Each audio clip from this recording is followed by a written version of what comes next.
अगर ये अर्थ है तो हम अर्थ के सरफेस पे हमेशा विचरण करते हैं, हम हमेशा अर्थ के सरफेस पे जिंदा रहते हैं। यहीं पे सारे अपने पेड़ पौधे भी होते हैं और यहीं पे सारे ह्यूमंस भी होते हैं। खूब सारा सल्फर को इकट्ठा करके उनको जलाते हैं, SO2 गैस बनाते हैं, SO3 में कन्वर्ट करते हैं, वाटर में डिसॉल्व करके H2SO4 बनाते हैं। लेकिन इस बीच में कहीं ना कहीं हम भैया SO2 और SO3 भी बना रहे हैं, और गलती से अगर वो अपनी सराउंडिंग में रिलीज होगी तो वो हर हाल में पोल्यूशन करेगी। BS6 वाली जितने भी व्हीकल्स हैं वो मोर सेफ है, उनसे पोल्यूशन कम हो रहा है। और हल्के हल्के हम लोग जा रहे हैं हाइब्रिड टेक्नोलॉजी पे। तो वहां पे जो बॉडी डिस्ट्रॉय हो रही होगी वो एयर की एब्सेंस में डिस्ट्रॉय हो रही होगी, उसको बोलेंगे एनारोबिक। नमस्ते प्यारे बच्चों, क्या हाल है बेटा आप लोगों के? बच्चों आप सभी लोगों का बहुत बहुत स्वागत है रफ्तार बैच में। और रफ्तार बैच में आज हमारे पास है अपना last topic of chemistry, environmental chemistry. ये टॉपिक काफी ज्यादा इंपॉर्टेंट है। हो सकता है एग्जामिनेशन पॉइंट ऑफ व्यू से इसकी इंपॉर्टेंस थोड़ी सी कम हो, लेकिन फिर भी ये टॉपिक काफी ज्यादा इंपॉर्टेंट है, क्योंकि ये हमें समझाता है कि हम किस तरीके से अपने नेचर को खराब कर रहे हैं और किस तरीके से ह्यूमन काइंड पे, ह्यूमन एग्जिस्टेंस पे ही आने वाले दिनों में एक क्वेश्चन मार्क्स लग सकता है अगर हमने इसको सुधारा नहीं। जो भी हम देते हैं नेचर को वो बाद में हमारे पास वापस आता ही आता है। अगर हमने कुछ खराब चीजें दी, जैसे कुछ खराब बीज बोए, तो जो फल आएंगे वो भी अच्छे नहीं आएंगे। इसी तरीके से अगर हम अपने एटमॉस्फेयर को, अपने एनवायरनमेंट को, अपने नेचर को गंदा करते हैं तो बाद में हमें भी कुछ चीजें जो मिलेंगी वो शायद उतनी अच्छी नहीं होंगी। तो ये टॉपिक जो है बेटा ये काफी ज्यादा इंपॉर्टेंट टॉपिक है। आपको चीजें यहाँ पे समझने के लिए मिलेंगी कि कैसे हम अपने नेचर को खराब कर रहे हैं और कैसे उनको बचाया जा सकता है, और ये सारी चीजें हमारी लाइफ पे क्या फर्क डालने वाली हैं।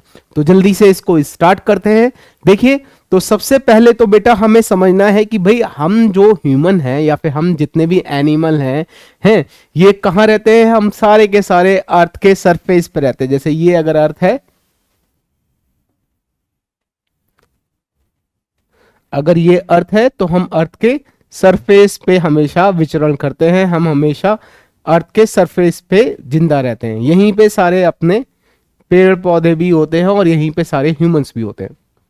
और हमारे ऊपर जितना भी हम बोल सकते हैं कि ये जितना भी एटमॉस्फेयर है ये एक्चुअली में हमारे ऊपर एक प्रोटेक्टिव ब्लैंकेट होती है जो हमें प्रोटेक्ट करती है। किससे प्रोटेक्ट करती है भाई? बहुत सारे हार्मफुल रेडिएशन आते हैं सन से, कॉस्मिक रेडिएशन भी होते हैं जिनका सोर्स हमें पता ही नहीं है। वो जो रेडिएशन आते हैं वो काफी हार्मफुल होते हैं, और ये जो एटमॉस्फेयर है ये हमें उनसे पूरी तरीके से प्रोटेक्ट करता है। हम स्पेस में जिंदा नहीं रह सकते बिना स्पेस सूट के, और एक स्पेस सूट की कॉस्ट मिलियंस ऑफ डॉलर होती है। तो अगर आप सोचो कि अगर ये अपना जो एटमॉस्फेयर है ये गायब हो जाए तो हम यहाँ पे एग्जिस्ट नहीं कर सकते। हमें एक स्पेस सूट पहन के यहाँ अर्थ पे चलना पड़ेगा, और उसकी कॉस्ट बिलियंस ऑफ रुपीज है, बिलियंस ऑफ डॉलर है। तो हमारे इतने सारे जो बिलियंस ऑफ डॉलर है उनको हमारा एटमॉस्फेयर सेव करता है, हमसे कुछ भी नहीं मांगता, बस ये ही चाहता है कि हम उसको गंदा ना करें, क्योंकि अगर हमने उसको गंदा कर दिया तो वो भी कुछ ना कुछ करने वाला है, और वो हमारे लिए अच्छी बात नहीं होगी। तो इसको जल्दी से समझते हैं। देखिए, atmosphere is the protective blanket of gases. बहुत सारी गैसेस हैं जो क्या करती हैं, अर्थ की सराउंडिंग में प्रेजेंट होती हैं और जो हमें प्रोटेक्ट करती हैं। This save life, it saves life from the outer space. जो भी आउटर स्पेस के जितने भी रेडिएशंस हैं, वेरी वेरी हार्मफुल रेडिएशन है, उनसे हमें सेव करती है।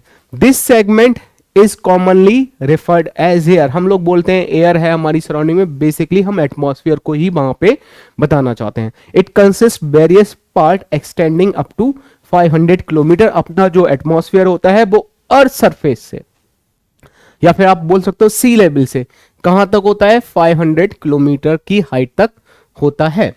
और उसमें होता क्या क्या है उसको समझते हैं। तो अर्थ सरफेस में जो सबसे नीचे वाली लेयर आती है, जो सबसे नीचे वाली लेयर होती है जहां पे आप बोल सकते हो कि हम सब लोग एग्जिस्ट करते हैं, ये लेयर होती है 0 से 11 किलोमीटर तक, और ये लेयर को हम बोलते हैं ट्रोपोस्फेयर। ये लेयर कौन सी कहलाती है? ट्रोपोस्फेयर कहलाती है। यहाँ पे 0 से 11 किलोमीटर तक इसकी हाइट होती है। मेनली कौन कौन होता है? नाइट्रोजन, ऑक्सीजन, CO2 और H2O वेपर, ये यहां पे मेनली प्रेजेंट होते हैं। उसके बाद 11 से 50 किलोमीटर तक जो एक और लेयर होगी एटमॉस्फेयर की, उसको बोलते हैं स्ट्रेटोस्फेयर। स्ट्रेटोस्फीयर में ही ओजोन प्रेजेंट होता है, ओजोन मेनली प्रेजेंट होती है, और ये ओजोन हमें क्या करती है, जितने भी सन से हार्मफुल अल्ट्रावायलेट रेडिएशन आते हैं उसको प्रोटेक्ट करती है। इसको पढ़ेंगे आज, ओजोन होल। ओजोन होल भी स्ट्रेटोस्फीयर में है, ठीक है। 11 से 50 किलोमीटर तक होता है, यहाँ पे मेनली 95% O3 और रिमेनिंग 5% O2 एग्जिस्ट करती है। उसके बाद मीसोस्फीयर होता है 50 टू 90 किलोमीटर, यहाँ पे मेनली नाइट्रोजन, ऑक्सीजन और NO पॉजिटिव एग्जिस्ट करते हैं। देन उसके बाद होता है थर्मोस्फीयर 90 टू 500 किलोमीटर, यहाँ पे O2 पॉजिटिव, O पॉजिटिव और NO पॉजिटिव एग्जिस्ट करते हैं। उसके बाद होता है exosphere. Exosphere more than 500 kilometre, जो भी एटमॉस्फेयर का पार्ट होगा उसको हम बोलेंगे एक्सोस्फीयर। तो इसके बाद चलते हैं बेटा, हमें मेनली दो तरीके के, मेनली हम देखो ह्यूमन दो तरीके के एटमॉस्फेयर की लेयर से बेसिकली डील करते हैं। एक तो डील करते हैं ट्रोपोस्फीयर से और एक डील करते हैं स्ट्रेटोस्फीयर से। स्ट्रेटोस्फीयर में जो ओजोन होती है वो हमें प्रोटेक्ट करती है अल्ट्रावायलेट रेडिएशन से, इसीलिए वो भी काफी इंपॉर्टेंट हो जाती है। अगर वहां पे भी कुछ गड़बड़ी पड़ रही है तो हमारी लाइफ पे उससे कुछ ना कुछ थ्रेट होने वाला है। तो हमें दोनों ही पॉल्यूशंस के बारे में अच्छी तरीके से समझना होता है कि ट्रोपोस्फीयर में कौन कौन से पॉल्यूशन हो सकते हैं और स्ट्रेटोस्फीयर में कौन कौन से पॉल्यूशन हो सकते हैं। तो सबसे पहले स्टार्ट करते हैं ट्रोपोस्फेरिक पॉल्यूशन को। Occurs due to the presence of undesirable solid and gaseous particle in the air। जो ट्रोपोस्फेरिक पॉल्यूशन है ये किस लिए होता है, कुछ ऐसे सॉलिड जो हम चाहते नहीं है वहां पे हो, लेकिन फिर भी किसी ह्यूमन एक्टिविटी की वजह से वो अनडिजायरेबल सॉलिड वहां पे आ गए। कोई ऐसी गैसेस जो कि एटमॉस्फेयर में नेचुरली नहीं होती हैं लेकिन ह्यूमन एक्टिविटी की वजह से वो एटमॉस्फेयर में आ रही हैं, तो वो पॉल्यूटेंट्स होंगे, ठीक है। तो इसके बेस पे हमने दो पार्ट में डिवाइड किया, गैसियस पॉल्यूटेंट और पार्टिकुलेट्स पॉल्यूटेंट्स। गैसियस पॉल्यूटेंट्स में mainly oxide of sulphur, nitrogen and carbon होते हैं, और पार्टिकुलेट्स जो हमारे पास पॉल्यूटेंट होते हैं उसमें mainly dust, mist, fumes, smoke and fog, ये सारी चीजें पार्टिकुलेट्स में कहलाती है। पार्टिकुलेट्स का मतलब लाइक ए पार्टिकल, ये बहुत छोटे पार्टिकल होते हैं, हल्के हल्के सेटल हो जाते हैं, हल्के हल्के ये सेटल हो जाएंगे, बहुत देर तक हवा में सस्पेंडेड नहीं रह सकते, हल्के हल्के सेटल हो जाते हैं, लेकिन फिर से एक बार धूल चली या फिर से कोई उसके ऊपर चला तो ये फिर से ऊपर आ सकते हैं। जैसे कि कोरोना वायरस भी इसी तरीके से बोलते हैं कि जो ड्रॉपलेट्स की फॉर्म में होता है वो हल्के हल्के ड्रॉपलेट इतनी छोटी होती हैं कि वो हल्के हल्के सेटल हो जाती हैं, ठीक है। तो इसके बाद सबसे पहले स्टार्ट करते हैं गैसियस पॉल्यूटेंट। गैसियस पॉल्यूटेंट में जो सबसे पहले हम करेंगे वो होगा ऑक्साइड ऑफ सल्फर। तो देखो ऑक्साइड ऑफ सल्फर कौन कौन से हो सकते हैं, SO2 और SO3 ऑक्साइड ऑफ सल्फर हो सकते हैं। ये कलरलेस गैसेस हैं विद द पंजेंट स्मेल। कैसे जनरेट होती हैं, कहां से ये एटमॉस्फेयर में आती हैं, उसके लिए देखो वॉल्केनिक इरप्शन, कहीं पे ज्वालामुखी फटा तो ज्वालामुखी फटने से कई सारी गैसेस निकलती है, उसमें से एक SO2 और SO3 भी होती है। फिर burning of the oil and coal, जो सल्फर होता है वो ऑयल में भी प्रेजेंट होता है, कोल में भी प्रेजेंट होता है, तो अगर आप उसको बर्न कर रहे हो तो वहां से भी जो सल्फर है वो SO2 और SO3 में कन्वर्ट हो सकती है।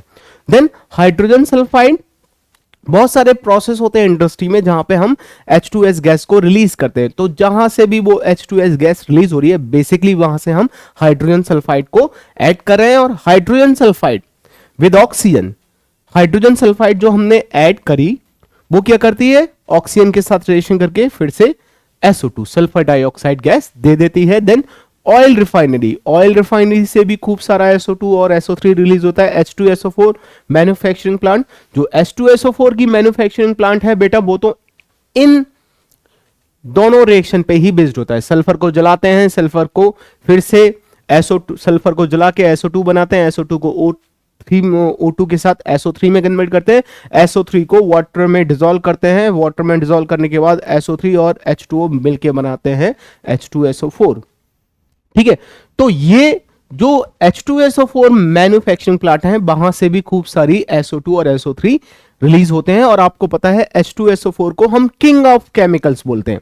H2SO4 को हम क्या बोलते हैं बेटा, किंग ऑफ केमिकल्स बोलते हैं। क्यों किंग ऑफ केमिकल्स बोल सकते हैं, क्योंकि it is most commonly use reagent in the laboratory. आप किसी भी लैब में जाओगे, चाहे वो छोटी लैब हो चाहे वो बड़ी लैब हो, वहां पे H2SO4 तो हर हाल में मिलने वाला है। सबसे ज्यादा यूज होने वाला केमिकल है H2SO4। तो आप सोचो इसका प्रोडक्शन बहुत ज्यादा करते होंगे क्योंकि सबसे ज्यादा यूज होता है। तो सबसे ज्यादा H2SO4 बनाने के लिए हमें ये जो ऊपर वाली दो रिएक्शन है इनको भी खूब कराना पड़ता होगा। तो खूब सारा सल्फर को इकट्ठा करके उनको जलाते हैं, SO2 गैस बनाते हैं, SO3 में कन्वर्ट करते हैं, वाटर में डिसॉल्व करके H2SO4 बनाते हैं। लेकिन इस बीच में कहीं ना कहीं हम भैया SO2 और SO3 भी बना रहे हैं, और गलती से अगर वो अपनी सराउंडिंग में रिलीज होगी तो वो हर हाल में पॉल्यूशन करेगी। इसके बाद roasting of the sulphide ore like FeS ZnS, ये आपने हो सकता है 10th में पढ़ा हो कि सल्फाइड ओर, या फिर अगर आपने 10th में नहीं पढ़ा है तो आपके पास मेटलर्जी में आएगा। Roasting of the sulphide ore, इसको हम ऑक्सीजन के साथ हीट करते हैं। जो सल्फाइड ओर होते हैं उसको ऑक्सीजन के साथ हीट करते हैं तो वो किस में कन्वर्ट हो जाता है, FeO में कन्वर्ट हो जाता है, और साथ में वहां से भी SO2 गैस रिलीज हो जाती है। आप काफी जल्दी इसको कंप्लीट करोगे अपने 12th की इनऑर्गेनिक केमिस्ट्री में, जहां पे हम सल्फाइड ओर को ऑक्साइड ओर में कन्वर्ट करते हैं by the heating with oxygen. तो ये भी SO2 अल्टीमेटली रिलीज करती है। इसके बाद इसका इफेक्ट क्या होता है, जो हमने SO2 या फिर SO3 है, ये जो सल्फर के ऑक्साइड है, ये हमारे लिए कैसे हार्मफुल होते हैं। तो पहले बात करते हैं SO2 की। पॉइजनस, एनिमल्स के लिए भी पॉइजनस है और प्लांट्स के लिए भी पॉइजनस है। लो कंसंट्रेशन में क्या करता है, आईज इरिटेशन, हमारी आंखों में इरिटेशन होती है, और टेयर्स एंड रेडनेस, आंखों से आंसू आने लगते हैं और जो आंखें होती है वो लाल हो जाती है। हायर कंसंट्रेशन पे क्या करती है, stiffness of flower birds which eventually fall them from the plant, मतलब ये जो फ्लावर के बर्ड्स होते हैं उनको काफी स्टिफ कर देती हैं, वो एक तरह से आप समझो वो डेड हो जाते हैं और वो प्लांट से गिर जाते हैं। उसके बाद कॉजेज ब्रोंकाइटिस एंड अस्थमा, इस तरीके की प्रॉब्लम आती है। Fading of leather, fabrics and paper, इस तरीके की प्रॉब्लम आती है। और SO3, चाहे वो SO2 हो चाहे वो SO3 हो, ये दोनों ही काफी ऐसी गैसेस हैं जो कि करोजन करती हैं। आयरन, स्टील, बिल्डिंग मटेरियल को करोड कर देंगी, मतलब बहुत ज्यादा लंबे टाइम में वो जो बिल्डिंग मटेरियल है वो खराब होने लगेगा। इसको मैं आपको अभी समझाऊंगा जब मैं आपको एसिड रेन पढ़ाऊंगा। तो वहां पे जो ताजमहल एकदम से ब्लैक हो गया था, एक टाइम पे काफी येलो हो गया था, वो भी कहीं ना कहीं इन्हीं की वजह से हुआ था, बिल्डिंग मटेरियल को खराब करने लगती हैं। ठीक है, इसके बाद ऑक्साइड ऑफ नाइट्रोजन देखते हैं। तो देखो बेटा, अपनी सराउंडिंग में जो सबसे ज्यादा प्रेजेंट हैं गैसेस वो है नाइट्रोजन और ऑक्सीजन। लेकिन नाइट्रोजन गैस को काफी इनर्ट माना जाता है, इसमें ट्रिपल बॉन्ड है और ट्रिपल बॉन्ड को तोड़ना काफी इजी नहीं है, तो ये जनरली किसी से रिएक्शन नहीं देती। जनरली नाइट्रोजन और ऑक्सीजन के बीच में कोई भी रिएक्शन नहीं होती। लेकिन जब आप सोचो, एक क्वेश्चन आता है आयनिक इक्विलिब्रियम में, when rain fall occurs with the thunder storm, pH of the rain is always less than the normal pH। क्यों बोलते हैं कि जब थंडर स्टॉर्म के साथ बिजली कड़क रही हो, बिजली की गर्जना हो रही हो और उसके साथ बारिश हो रही हो, तो वहां पे जो पानी का pH होता है वो काफी कम होता है। तो वो pH कम क्यों होता है, वो कम pH बेटा जो मैं आपको रिएक्शन बताने वाला हूं इन्हीं की वजह से होता है। देखो बेटा, जब हाई एल्टीट्यूड पे जब स्ट्राइकिंग के साथ, लाइटनिंग स्ट्राइकिंग के साथ बिजली कड़क रही हो, उसके साथ जब मतलब वहां पे टेम्परेचर काफी ज्यादा हो जाता है, तो very very high temperature, at the very very high temperature nitrogen और ऑक्सीजन आपस में रिएक्शन कर लेती हैं। और नाइट्रोजन और ऑक्सीजन जब आपस में रिएक्शन कर लेती हैं तो सबसे पहले क्या बनाती है, N2 और O2, N2 plus O2 providing 2NO, nitric oxide बनाती हैं। ठीक है, तो at high altitudes when lightning strikes, N2 and O2 combine to form oxide of nitrogen. तो सबसे पहले तो ये वाली रिएक्शन आपको समझ में आ गई होगी। और दूसरा क्या, व्हेन फॉसिल फ्यूल्स, जब हमारे पास fossil fuel like petrol, kerosene, diesel, ये सारी चीजें हैं, लकड़ी, इनको हम जलाते हैं तो वहां पे भी क्या होते हैं, प्रोटीन्स होते हैं, प्रोटीन्स में भी नाइट्रोजन होता है। ठीक है, तो वो भी क्या करते हैं, nitric oxide and nitrogen dioxide are produce. कौन कौन प्रोड्यूस होते हैं, एक तो NO और एक NO2। ठीक है, तो अगली रिएक्शन क्या होगी, ये जो बेटा NO बना हुआ है अगर ये फर्दर रिएक्शन करेगा, फर्दर ऑक्सीडाइज हो जाए ऑक्सीजन से, तो यहां पे क्या बनने वाला है, NO2 बनने वाला है। ठीक है, और ये जो NO2 होता है, ये आपने केमिकल बॉन्डिंग में पढ़ा होगा, यहां पे एक अनपेयर्ड इलेक्ट्रॉन होता है, यहां पे एक अनपेयर्ड इलेक्ट्रॉन होता है, और अनपेयर्ड इलेक्ट्रॉन होने की वजह से ये कैसा होता है, पैरामैग्नेटिक। और आपको पता है पैरामैग्नेटिक कंपाउंड जनरली कैसे होते हैं, कलर। तो ये कैसी गैस होती है, ये रेड ब्राउन गैस होती है, ये कैसी गैस होती है? ये एक रेड ब्राउन गैस होती है। तो आप सोचो अगर एटमॉस्फेयर में NO2 का कंसंट्रेशन बढ़ जाए तो हमें क्या होगा? Red haze in the traffic and congested places due to the oxide of nitrogen. आपको कई बार ऐसा होगा कि आप बहुत बड़े ट्रैफिक जैम में फंसे हो या फिर आपने मूवी देखी हो तो आपको वहां पे रेडिश दिखता है। क्यों रेड रेड वो दिखता है? क्योंकि वहां पे बहुत ज्यादा अमाउंट में NO2 निकाली जाती होती है, क्योंकि पेट्रोल जल रहा है। पेट्रोल में भैया ये तो फॉसिल फ्यूल है, तो पेट्रोल में काफी सारे NOx भी निकलेंगे और वो NOx अगर NO2 हुए तो वहां पे वो रेड ब्राउन कलर का एक हैज टाइप का, एक कोहरा टाइप का बना देता है। ठीक है। Higher concentration of NO2 damages the leaves of the plants and rate of photosynthesis. तो बहुत ज्यादा कंसंट्रेशन अगर NO2 का है तो काफी ज्यादा हार्म होने वाला है अपने प्लांट्स को। Nitrogen dioxide can lead an acute respiration disease in the children. बच्चों में, छोटे बच्चों में जो आजकल अस्थमा वगैरह की काफी प्रॉब्लम देखी जाती है, छोटे छोटे बच्चों में अस्थमा की प्रॉब्लम होती है, तो वो जो प्रॉब्लम है उसके लिए भी कहीं ना कहीं ये रिस्पॉन्सिबल है। तो हर जगह आप बेटा देखते चलोगे कि हमारा कितना, मतलब मैं आपको समझाने की कोशिश करूंगा कि कितना ज्यादा हार्मफुल इफेक्ट है इसका सीधे सीधे ह्यूमन लाइफ पे, जो भी सारे पॉल्यूटेंट हैं। अब बात आती है हाइड्रोकार्बन की। हाइड्रोकार्बन क्या होते हैं बेटा? हमारे पास पेट्रोल है, कैरोसिन है, डीजल है, हम उसको जला रहे हैं, हम उसको अपने व्हीकल में जला रहे हैं, तो वहां से एक साइलेंसर से धुआं निकल रहा है और धुआं निकल रहा है। भाई अगर सपोज करो बेटा ये पेट्रोल है या फिर कैरोसिन है या फिर डीजल है, ये पूरी तरीके से जल जाए, अगर 100% कंबक्शन हो जाए तो 100% कंबक्शन होने से तो क्या बनेगा? केवल CO2 और केवल H2O।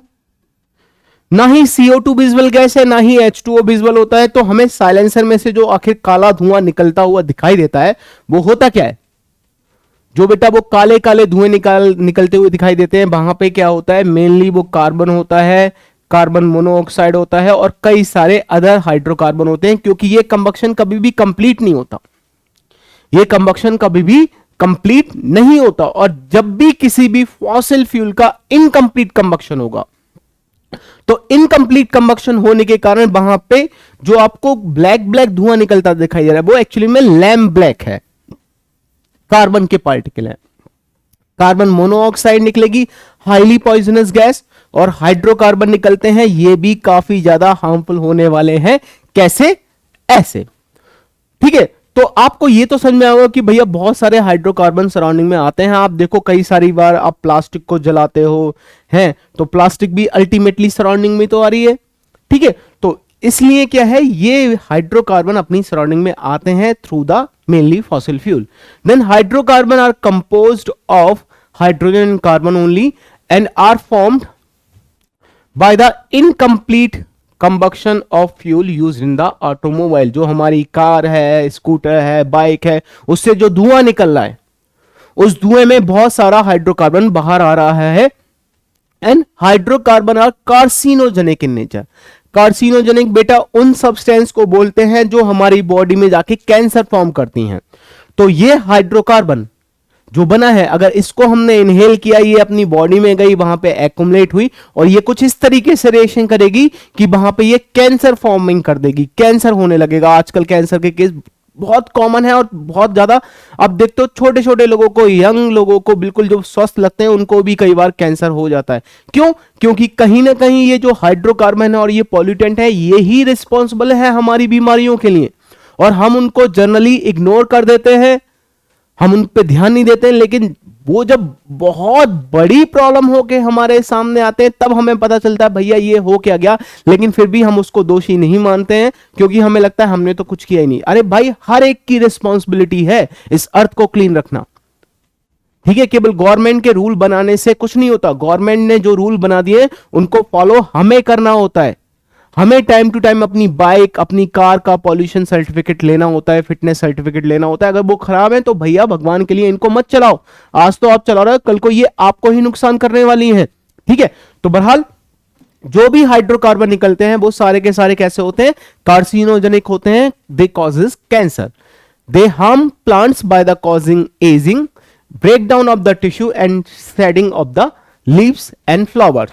तो ये इंसानों पे तो फर्क डालते ही हैं, लेकिन इंसानों के साथ साथ प्लांट्स वगैरह को भी नुकसान पहुंचाते हैं। ठीक है, इसके बाद आता है कार्बन मोनोऑक्साइड। बेटा carbon monoxide very very harmful, सबसे ज्यादा हार्मफुल है ये कार्बन मोनोऑक्साइड। आप लोगों ने पढ़ा होगा कि कई लोग गैस गीजर लगा लेते हैं अपने बाथरूम में, और आपने कई बार पढ़ा होगा कि भाई बाथरूम में ही बंदे की डेथ हो गई। तो होता क्या है, जो हम गैस गीजर जला रहे हैं तो वहां पे एलपीजी जल रही है, एलपीजी जब जलेगी तो क्या देगी, या तो कार्बन वहां पे भैया CXHY है, एलपीजी मेनली ब्यूटेन होती है। जब आप इसको जलाओगे तो क्या क्या बन सकता है, CO2, CO और H2O वेपर। देखो CO2 तो बनेगी बनेगी ऑब्वियसली, वो भी हार्मफुल है, लेकिन इतनी ज्यादा हार्मफुल नहीं है कि हम मर जाएं। लेकिन ये जो कार्बन मोनोऑक्साइड गैस बन गई, अब ये ना ही इसकी स्मेल आती है, ना ही ये कलर्ड गैस है, तो आप कभी पहचान नहीं सकते यार मेरे रूम में कार्बन मोनोऑक्साइड का लेवल बढ़ चुका है। आप वॉशरूम में कोई भी भैया गैस गीजर यूज कर रहा है छोटा सा बाथरूम में, और वो जला रहा है, वहां पे जो गैस गीजर लगा है वो जल रहा है बाथरूम में, और भाई साहब ने कुंडी लगा रखी है, तो हल्के हल्के क्या होगा, कार्बन मोनोऑक्साइड बढ़ेगी। कार्बन मोनोऑक्साइड बढ़ेगी, इतनी पॉइजनस गैस होती है, कैसे बताऊंगा अभी, इतनी पॉइजनस गैस होती है कि भैया पता ही नहीं चलेगा आदमी को कि कब उसके होश उड़ गए और कब वो मर गया। कई लोग इस तरीके से भी आप लोग न्यूज में पढ़ते होंगे कि भैया शाम को सोते समय किसी ने अपने घर के अंदर अंगीठी रख ली, अंगीठी रख ली, अंगीठी रख ली, सवेरे कोई उठा ही नहीं। क्यों नहीं उठे, क्योंकि जो अंगीठी है उसमें से मान लो वो कोयला जला रहे हैं, वो कोयला कंप्लीटली बर्न नहीं हुआ, वो कन्वर्ट हो गया CO2 में, हल्के हल्के हल्के बॉडी में जो रूम है उसमें CO2 का लेवल बढ़ गया, उन लोगों को पता भी नहीं चला क्योंकि इसमें कोई स्मेल ही नहीं है, और हल्के हल्के हल्के वहां पे सब लोग परमानेंटली सो गए। तो बेटा बहुत ही ज्यादा खतरनाक गैस है। अब खतरनाक गैस कैसे है उसके बारे में भी समझा देता हूं है, फिर उसके बाद देखते हैं क्या है यहां पे। देखो जब बेटा हम इनहेल करते हैं ना, तो हीमोग्लोबिन है ऑक्सीजन से चिपक जाता है अपना। जब हम इनहेल करते हैं तो हीमोग्लोबिन ऑक्सीजन के साथ मिलकर ऑक्सी हीमोग्लोबिन बनाता है। ये ऑक्सी हीमोग्लोबिन पूरी बॉडी में सर्कुलेट होता है, वहां पे जो ग्लूकोज होता है उसको बर्न करता है, वहां से जब बर्निंग के बाद CO2 गैस निकल आती है तो उसको फिर से ट्रैप कर लेता है, उसको फिर से ट्रैप कर लेता है और यहां पे आके निकाल देता है। मतलब मैंने जब ऑक्सीजन ली तो ऑक्सी हीमोग्लोबिन बनाया, और जब मैंने सांस छोड़ी तो वो जो CO2 बना था वो बाहर निकल गया। इस तरीके से नॉर्मल प्रक्रिया चलती है। आप बायोलॉजी के स्टूडेंट हो, आपको बहुत बढ़िया तरीके से इसका आइडिया होता है। लेकिन अगर कार्बन मोनोऑक्साइड प्रेजेंट है तो कार्बन मोनोऑक्साइड क्या करती है बेटा, एक बार अगर वो हीमोग्लोबिन के साथ अटैच हो गई तो वो छूटती नहीं है, वो ऑक्सीजन के कंपैरिजन में 300 गुना ज्यादा पक्के से चिपक जाती है। बोलते हैं जब आप कोऑर्डिनेशन केमिस्ट्री पढ़ोगे 12th में जाके तो सर आपको समझाएंगे, it form 300 times more stable complex with the haemoglobin. मतलब कार्बन मोनोऑक्साइड का जो कॉम्प्लेक्स बनेगा हीमोग्लोबिन के साथ वो 300 गुना ज्यादा स्टेबल होगा, उसको आप तोड़ नहीं सकते। ऑक्सीजन आराम से चिपक जाती है, आराम से निकल जाती है, लेकिन कार्बन मोनोऑक्साइड एक बार चिपक गई तो फिर वहां से वो हटने वाली नहीं है, कहीं नहीं जाएगी। तो आप देखो, आप बार बार सांस ले रहे हो, उसमें कार्बन मोनोऑक्साइड है, आपको पता भी नहीं चल रहा कि अब आपका हीमोग्लोबिन ऑक्सीजन के साथ नहीं बल्कि कार्बन मोनोऑक्साइड के साथ जुड़ रहा है। और वो जो कार्बन मोनोऑक्साइड जुड़ गई वो हट नहीं रहे, तो हल्के हल्के हल्के होगा क्या, हीमोग्लोबिन सारे के सारे कार्बन मोनोऑक्साइड के साथ जुड़ जाएंगे। अब फ्री हीमोग्लोबिन नहीं है बॉडी में जो कि ऑक्सीजन को कैरी कर सके। तो जब हीमोग्लोबिन है ही नहीं आपकी ऑक्सीजन को कैरी करने के लिए थ्रू आउट द बॉडी, तो ultimately it causes the death. तो काफी ज्यादा हार्मफुल ये हमारे लिए है। देखते हैं कैसे आती है। Carbon monoxide is one of the most serious air pollutant. It is colourless, odourless, highly poisonous gas. It produce as a result of incomplete combustion of carbon. जैसे मैंने आपको बताया, कार्बन में भी कोल में भी हो सकता है, लकड़ी में भी हो सकता है, और मे बी ये पेट्रोल, कैरोसिन, डीजल में भी हो सकता है। Carbon monoxide is mainly released into the air through the automobile exhaust system. Other sources are the incomplete combustion of coal, firewood and petrol etc. ठीक है, इसका देखो कितना हार्मफुल इफेक्ट है। If a pregnant woman if smoke may include the premature delivery, spontaneous abortion and birth of deformed baby। सोचो बेटा कितना ज्यादा हार्मफुल है ये जो कार्बन मोनोऑक्साइड। जो लोग सिगरेट पीते हैं, अगर कोई फीमेल सिगरेट पी रही हो और उस समय वो प्रेग्नेंट भी हो, तो सीधे सीधे जो कार्बन मोनोऑक्साइड, भाई आप देखते हो ना सिगरेट पीने से भी धुआं निकलता है, आप धुआं अंदर लेके आते हो फिर बाहर छोड़ते हो, तो वो जो धुआं जा रहा है वो कितना ज्यादा हार्मफुल है। अगर उसमें कार्बन मोनोऑक्साइड प्रेजेंट है तो वो कितना ज्यादा हार्मफुल है बच्चे के लिए। Premature delivery, spontaneous abortion, birth of the deformed baby, ये सारी चीजें हो सकती हैं। इसके बाद देखते हैं बेटा कार्बन डाइऑक्साइड। कार्बन डाइऑक्साइड उतना ज्यादा मतलब एक तरह से बोलना चाहिए हार्मफुल नहीं है, डायरेक्टली हार्मफुल नहीं है, बल्कि ये तो बेनिफिशियल भी है कई हद तक। क्योंकि देखो कार्बन मोनोऑक्साइड, कार्बन डाइऑक्साइड ही फोटोसिंथेसिस में यूज होता है, और अपनी जो अर्थ का टेम्परेचर मेंटेन है एक पर्टिकुलर लिमिट तक, उसमें भी कार्बन डाइऑक्साइड का काफी अच्छा रोल है। तो it is present in 0.03% by volume in the troposphere. ये केवल ट्रोपोस्फीयर में प्रेजेंट होता है।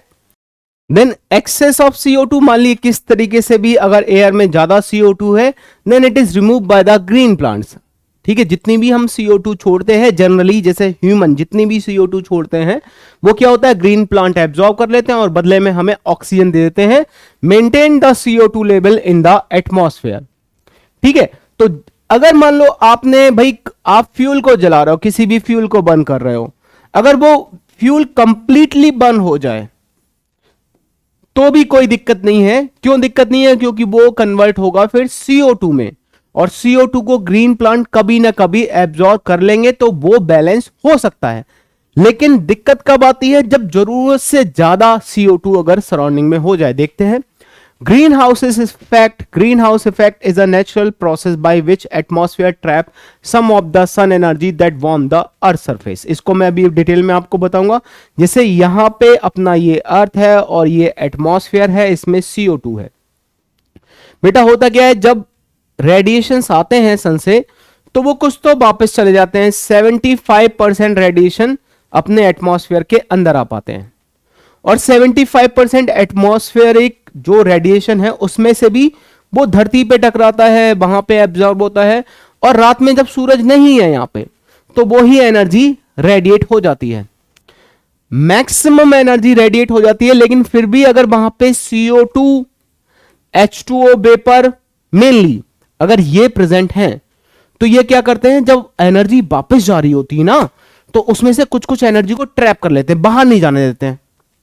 कुछ कुछ एनर्जी को ट्रैप कर लेते हैं, बाहर नहीं जाने देते। तो क्या होता है, वो एनर्जी ट्रैप होके अपनी सराउंडिंग में, अपने एटमॉस्फेयर में रह जाती है। वरना सोचो बेटा, रात में तो सूरज है ही नहीं, हमारे जो सब लोगों के पिता हैं अर्थ पे, सूरज भगवान, वो तो है ही नहीं, तो भी रात में इतनी गर्मी कैसे हो रही है? आप बोलो गर्मियों के दिन है यार, पसीने आ रहे हैं। भाई रात में सूरज तो है नहीं, तो इतनी गर्मी कहां से हो रही है? वो गर्मी इसीलिए होती है क्योंकि बेटा ये जो ग्रीन हाउस गैसेस हैं, ये क्या करती है, एनर्जी को ट्रैप कर लेती हैं, हीट को ट्रैप कर ली है, आ तो गई लेकिन जाने वापस नहीं देंगे पूरी, जिसकी वजह से अपनी अर्थ का टेम्परेचर भी मेंटेन रहता है। लेकिन दिक्कत क्या है, अगर जरूरत से ज्यादा CO2 हो, जो कि हम करते हैं, पेट्रोल को जला के, डीजल को जला के, हम जरूरत से, कैरोसिन जलता है एरोप्लेन में, जरूरत से ज्यादा हम क्या करते हैं, CO2 सराउंडिंग में निकाल रहे हैं। और पेट्रोल जलेगा तो H2O वेपर भी जलेगी, H2O वेपर भी बनेगा। भाई CXHY, आप इसको जला दो जरा O2 के साथ, तो क्या बनेगा, XCO2 बनेगा, और Y2 H2O भी बनेगा। तो वाटर की वेपर भी आप बना रहे हो और CO2 भी बना रहे हो, और ये दोनों ही ग्रीन हाउस गैसेस हैं। ये क्या करेंगी, एनर्जी को ट्रैप कर लेती हैं। जब एनर्जी को ट्रैप कर लेंगी बेटा, तो एनर्जी तो बाहर नहीं जा पा रही है, तो हमेशा क्या हो रहा है, एनर्जी बढ़ती गई बढ़ती गई बढ़ती गई, सराउंडिंग में एनर्जी कंटेंट बढ़ता जा रहा है। और जब सराउंडिंग में एनर्जी कंटेंट बढ़ेगा तो उसका टेम्परेचर भी बढ़ेगा बढ़ेगा। जब टेम्परेचर बढ़ेगा तो इसको बोलते हैं ग्लोबल वार्मिंग। इससे वाटर का लेवल अप होगा। जो आइस है, जो नॉर्थ पोल साउथ पोल पे जो आइस के कैप्स हैं, वो पिघलने स्टार्ट होंगे, वाटर का लेवल बढ़ेगा। वाटर का लेवल बढ़ेगा, जो समुद्र के किनारे जो शहर बसे हुए हैं, एक दिन के बाद, एक टाइम के बाद उनका बेटा एग्जिस्टेंस ही नहीं होगा, क्योंकि वाटर का लेवल इतना ज्यादा हो जाएगा, वो सबको डुबो लेंगे। और इससे पूरा का पूरा जो मौसम है वो भी चेंज होगा, कहीं पे बारिश होगी, कहीं पे सूखा पड़ेगा, गर्मी बढ़ जाएगी। गर्मी में देखो, गर्मियों में ज्यादा बीमारियां होती हैं, ठंडी में बीमारियां कम होती है। ठंडी में तो जुकाम होता है, सर्दी होती है, यही बीमारियां होती है, लेकिन गर्मी में डायरिया है, जा जाने कौन कौन सी बीमारी होती है। तो जब टेम्परेचर बढ़ेगा तो बैक्टीरिया, वायरस ये भी उस मौसम में पनप सकते हैं, तो ये भी बढ़ेंगे, वो भी हमारे लिए काफी ज्यादा हार्मफुल हैं। तो ग्लोबल वार्मिंग तो बेटा अल्टीमेटली रीजन है जिसकी वजह से हम इंसानों का यहां अर्थ पे एग्जिस्टेंस नामो निशान खत्म होने वाला है आने वाले कुछ 100 सालों में। अगर हम नहीं सुधरे तो अर्थ हमें, नेचर हमें सुधरने का मौका नहीं देगी, सीधे सीधे हमें खत्म कर देगी। तो green house gases effect, green house effect is a natural process by which atmosphere traps some of the sun energy that warm the earth। रात में भी अर्थ का टेम्परेचर ऐसा थोड़ी ना होता, बहुत ठंडा हो जाता है। क्यों नहीं होता? क्योंकि कुछ एनर्जी ये जो ग्रीन हाउस गैसेस हैं ये ट्रैप कर लेती हैं। About 70% of the solar radiation reaching the earth space is absorbed by the earth surface which increase the its temperature। Rest of the heat is radiated back to the atmosphere. आपको मैंने बताया था कि जैसे ये मान लो 100% रेडिएशन आ रहे हैं, इनमें से क्या होगा 75 ही अंदर आ पाएंगे, 25% तो वहीं से वापस चले जाते हैं। ठीक है, तो ये तो आपको समझ में आ गया होगा। ठीक है, अब आगे चलते हैं। Some heat is trapped by the, कौन कौन सी गैसेस होती हैं जो कि ग्रीन हाउस गैसेस हैं? CO2, CH4, N2O जो लॉफिंग गैस भी होती है, जिसको N2O लॉफिंग गैस भी बोलते हैं। ठीक है, नाइट्रस ऑक्साइड, O3, CFC क्या होते हैं? फ्रेऑन्स, क्लोरोफ्लोरोकार्बन। ओजोन होल को खराब करने में इनका मेन रोल है, अभी मैं डिटेल में बताऊंगा। CFC एंड वाटर वेपर्स, ये सारी की सारी ग्रीन हाउस गैसेस होती हैं। और ये ग्रीन हाउस गैस क्या करती हैं? एनर्जी को ट्रैप कर लेती है, एनर्जी को रोक लेती है, बोलती है आज जाने की जिद मत करो, अर्थ पे ही रह जाओ भैया, एनर्जी आ तो गई है लेकिन तुम वापस मत जाओ। ठीक है, आज जाने की जिद मत करो और तुम यहीं पे रह जाओ। तो वो एनर्जी जो कि वापस जाने वाली थी वो ट्रैप हो गई। जब एनर्जी ट्रैप हो गई तो एनर्जी बढ़ गई, हीट बढ़ गई, टेम्परेचर बढ़ गया, which causes the global warming. देखो बेटा, यहां पे देखो, ये सन है भैया, अपने अल्टीमेट फादर है, और यहां से बहुत सारा रेडिएशन आया, बहुत कुछ रेडिएशन तो वापस चला गया, वहीं से एटमॉस्फेयर के ऊपर से कुछ आया, उन्होंने रीच द सरफेस, एब्जॉर्ब हुआ। ठीक है, एब्जॉर्ब होके थोड़ा सा वापस भी कर देते हैं, फिर आया, फिर वो रेडिएट हुआ, सराउंडिंग में कुछ पार्टिकल थे, उसने उसको रेडिएट किया, तो फिर से वो अंदर ही आ गया। इन सब से हमें कोई फर्क नहीं पड़ रहा, हमें फर्क पड़ रहा है इससे। जब एनर्जी जितनी भी आ गई वो रेडिएट होने की कोशिश कर रही है, तो मैक्सिमम अमाउंट ऑफ एनर्जी रात के टाइम में रेडिएट हो जाती है, मतलब वो बाहर चली जाती है टू आउटर स्पेस। लेकिन क्या होता है, कुछ एनर्जी ऐसी होती है जो यहां से बाहर नहीं जा पाती है। जैसे ये एनर्जी ने बाहर जाने की कोशिश करी, आई, एब्जॉर्ब हुई और बाहर जाने की कोशिश कर रही है। लेकिन जो ग्रीन हाउस गैसेस थी, उन्होंने क्या किया, इसको रोक लिया, इसको ट्रैप कर लिया और उसको दोबारा से अंदर ही रखा, मतलब ये एनर्जी वापस नहीं जा पाई। तो जो एनर्जी वापस नहीं जा पाएगी वो ट्रैप हो जाएगी, और जो ट्रैप हो जाएगी वो अपना ग्लोबल वार्मिंग करेगी, अपना टेम्परेचर बढ़ाएगी ही बढ़ाएगी। तो आई होप इसको आप समझ चुके होंगे। अब इससे फर्क क्या पड़ने वाला है, इंक्रीजिंग सी लेवल, जो समुद्र का लेवल है वो बढ़ता जाएगा, melting of polar ice cap ये भी होगा, इंक्रीजिंग सी लेवल ये तो सेम ही चीज है, वो कॉपी पेस्ट हो गई है शायद एक बार और। Increase in the global temperature, increase the infectious diseases, damaging habitat of the species. इसका मतलब क्या है बेटा, अब आप सोचो कहीं पे समुद्र का पानी है, वहां पे टेम्परेचर रहता है 25 डिग्री सेंटीग्रेड, और वहां पे मछलियां इसी के लिए हैबिचुअल हैं। ग्लोबल वार्मिंग हुई, वहां पे टेम्परेचर बढ़ गया, और ग्लोबल वार्मिंग की वजह से अब वहां पे टेम्परेचर हो गया 30 डिग्री सेंटीग्रेड। तो अब मछलियां उस वाटर में नहीं रह पाएंगी, तो उनको अपनी जगह चेंज करनी पड़ेगी। बहुत सारे पक्षी होते हैं, साइबेरियन पक्षी होते हैं, जो कि किसी एक पर्टिकुलर मौसम में अपना देश छोड़ के इंडिया आते हैं, क्योंकि वहां का मौसम उनके लायक अब नहीं रह गया। तो अब आप सोचो, आप जहां पे रह रहे हो, मान लो आप किसी भी इलाके में रह रहे हो, वहां पे मौसम एकदम से बदल जाए, एकदम से, और परमानेंटली डैमेज हो जाए, तो आपको वो जगह छोड़नी ही छोड़नी पड़ेगी, क्योंकि अब वहां पे आप नहीं रह सकते हो।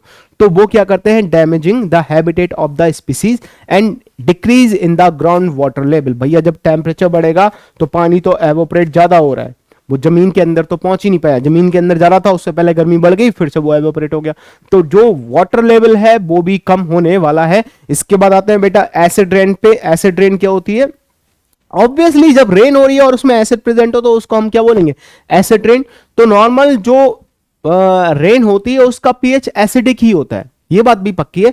अब वो एसिडिक क्यों होता है? क्योंकि देखो बेटा वाटर में क्या होता है? CO2। वाटर में नहीं, एटमॉस्फेयर में क्या होता है? CO2।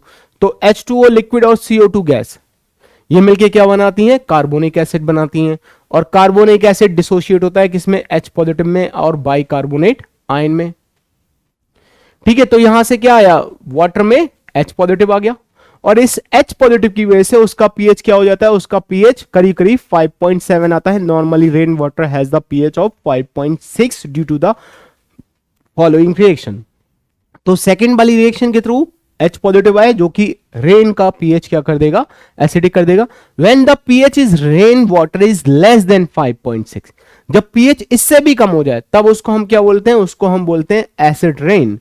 Acid rain is due to the human activity that emit the oxide of sulphur and nitrogen. ये मैंने आपको बेटा अभी बताया था कि जब सल्फर और नाइट्रोजन के ऑक्साइड जो होंगे वो बहुत ज्यादा हमें हार्म करने वाले हैं, वहां पे भी हमने समझा था। और फिर से देखो बेटा वही चीज आ गई। ये क्या करने वाले हैं भैया? जब आपकी सराउंडिंग में SO2 ज्यादा हो गया, NOx ज्यादा हो गए और मान लो कभी बारिश हुई, SO2 and NO2 after the oxidation and reaction with the water causes the acid rain। देखो SO2 का ऑक्सीडेशन हुआ, O2 के साथ SO3 बन गया, H2O के साथ रिएक्शन होगी, क्या बन गया? H2SO4। NO2 ऑक्सीडेशन हुआ होगा, इसका N2O5 बना होगा, दो वाटर मॉलिक्यूल के साथ रिएक्शन हुई, क्या बना? Nitric acid. तो ये सारे एसिडिक तो बहुत ज्यादा स्ट्रॉन्गर एसिड है। तो आप सोचो जो बारिश हो रही होगी उसमें एसिड प्रेजेंट होगा, कौन सा एसिड प्रेजेंट होगा? H2SO4 प्रेजेंट होगा, HNO3 प्रेजेंट होगा, इस तरीके की बारिश होती हुई होगी। और ऐसा मत सोचना बेटा कि ऐसा कभी हुआ नहीं होगा, ऐसा होता रहा है, हो चुका है। बोलते हैं कि अमेरिका वगैरह में तो कुछ इलाके ऐसे हैं जहां पे मतलब इतना ज्यादा हाइड्रोकार्बन बढ़ चुका है कि प्लास्टिक की भी बारिश तक हो जाती है, इतना ज्यादा हाइड्रोकार्बन होता है सराउंडिंग में। खैर यहां हम इंडिया की बात कर रहे हैं तो सबसे बढ़िया ताज इसका एग्जांपल है ताजमहल। जब आगरा जो है वो इंडस्ट्रियल एरिया है, बहुत सारी इंडस्ट्री है, वो सारे के सारे फ्यूल को बर्न कर देती है। फ्यूल को बर्न करने से क्या बनेगा? SOX बनेगा, SO2 बनता है, NO2 बनता है। अभी मैंने आपको बताया था पेट्रोल को बर्न करने से SO2 और NO2 बनेगा। अब जब बारिश हुई वहां पे आगरा में तो क्या हुआ? वाटर के साथ वो मिल गए और क्या हुई? एसिड रेन हो गई। तो जो वो रिएक्शन होगी भाई, जो अपना ताजमहल है वो किससे मिलके बना है? वो बना है संगमरमर से। ये वाली रिएक्शन देख लो, लाइम से, व्हाइट मार्बल से। तो white marble when react with the H2SO4 what did give? It give the CaSO4 and CO2। मतलब जो वो CaCO3 की लेयर है वो किस में कन्वर्ट हो गई? CaSO4 में कन्वर्ट हो गई और वो ताजमहल एकदम येलोइश हो गया था और देखने में बहुत ही गंदा लगता था। इस कारण गवर्नमेंट ने क्या किया? गवर्नमेंट ने जितनी भी ऐसी इंडस्ट्री को आइडेंटिफाई किया जो कि पॉल्यूशन बढ़ा रही है, उनको आइडेंटिफाई किया। ऐसी इंडस्ट्री को जो SO2 SO3 देती थी, NO2 देती थी, और उनको बोला भैया तुम यहां से निकल जाओ, तुम्हारी वजह से ये ताजमहल गंदा हो गया, इसको धुलने का खर्चा कौन उठाएगा, तुम चले जाओ। और फिर उन्होंने क्या किया? उन इंडस्ट्री को आगरा से निकाल के आगरा के आसपास जो इलाके हैं जितने भी, जैसे अपना भरतपुर है, इधर खुर्जा उर्जा, ये जो इलाके हैं, इस जगह पे क्या किया? उन सारी इंडस्ट्री को शिफ्ट कर दिया। बोले तुम वहां पे जाओ, आराम से वहां पे चलाओ, कोई दिक्कत नहीं है, लेकिन आगरा में मत चलाओ, क्योंकि आगरा में तुम्हारे जो धुआं निकल रहा है इसकी वजह से ताजमहल पे बहुत ज्यादा नुकसान हो रहा है। ठीक है, तो इसको देखते हैं। Acid rain is harmful for the agriculture also. ये भी बात बेटा सही है।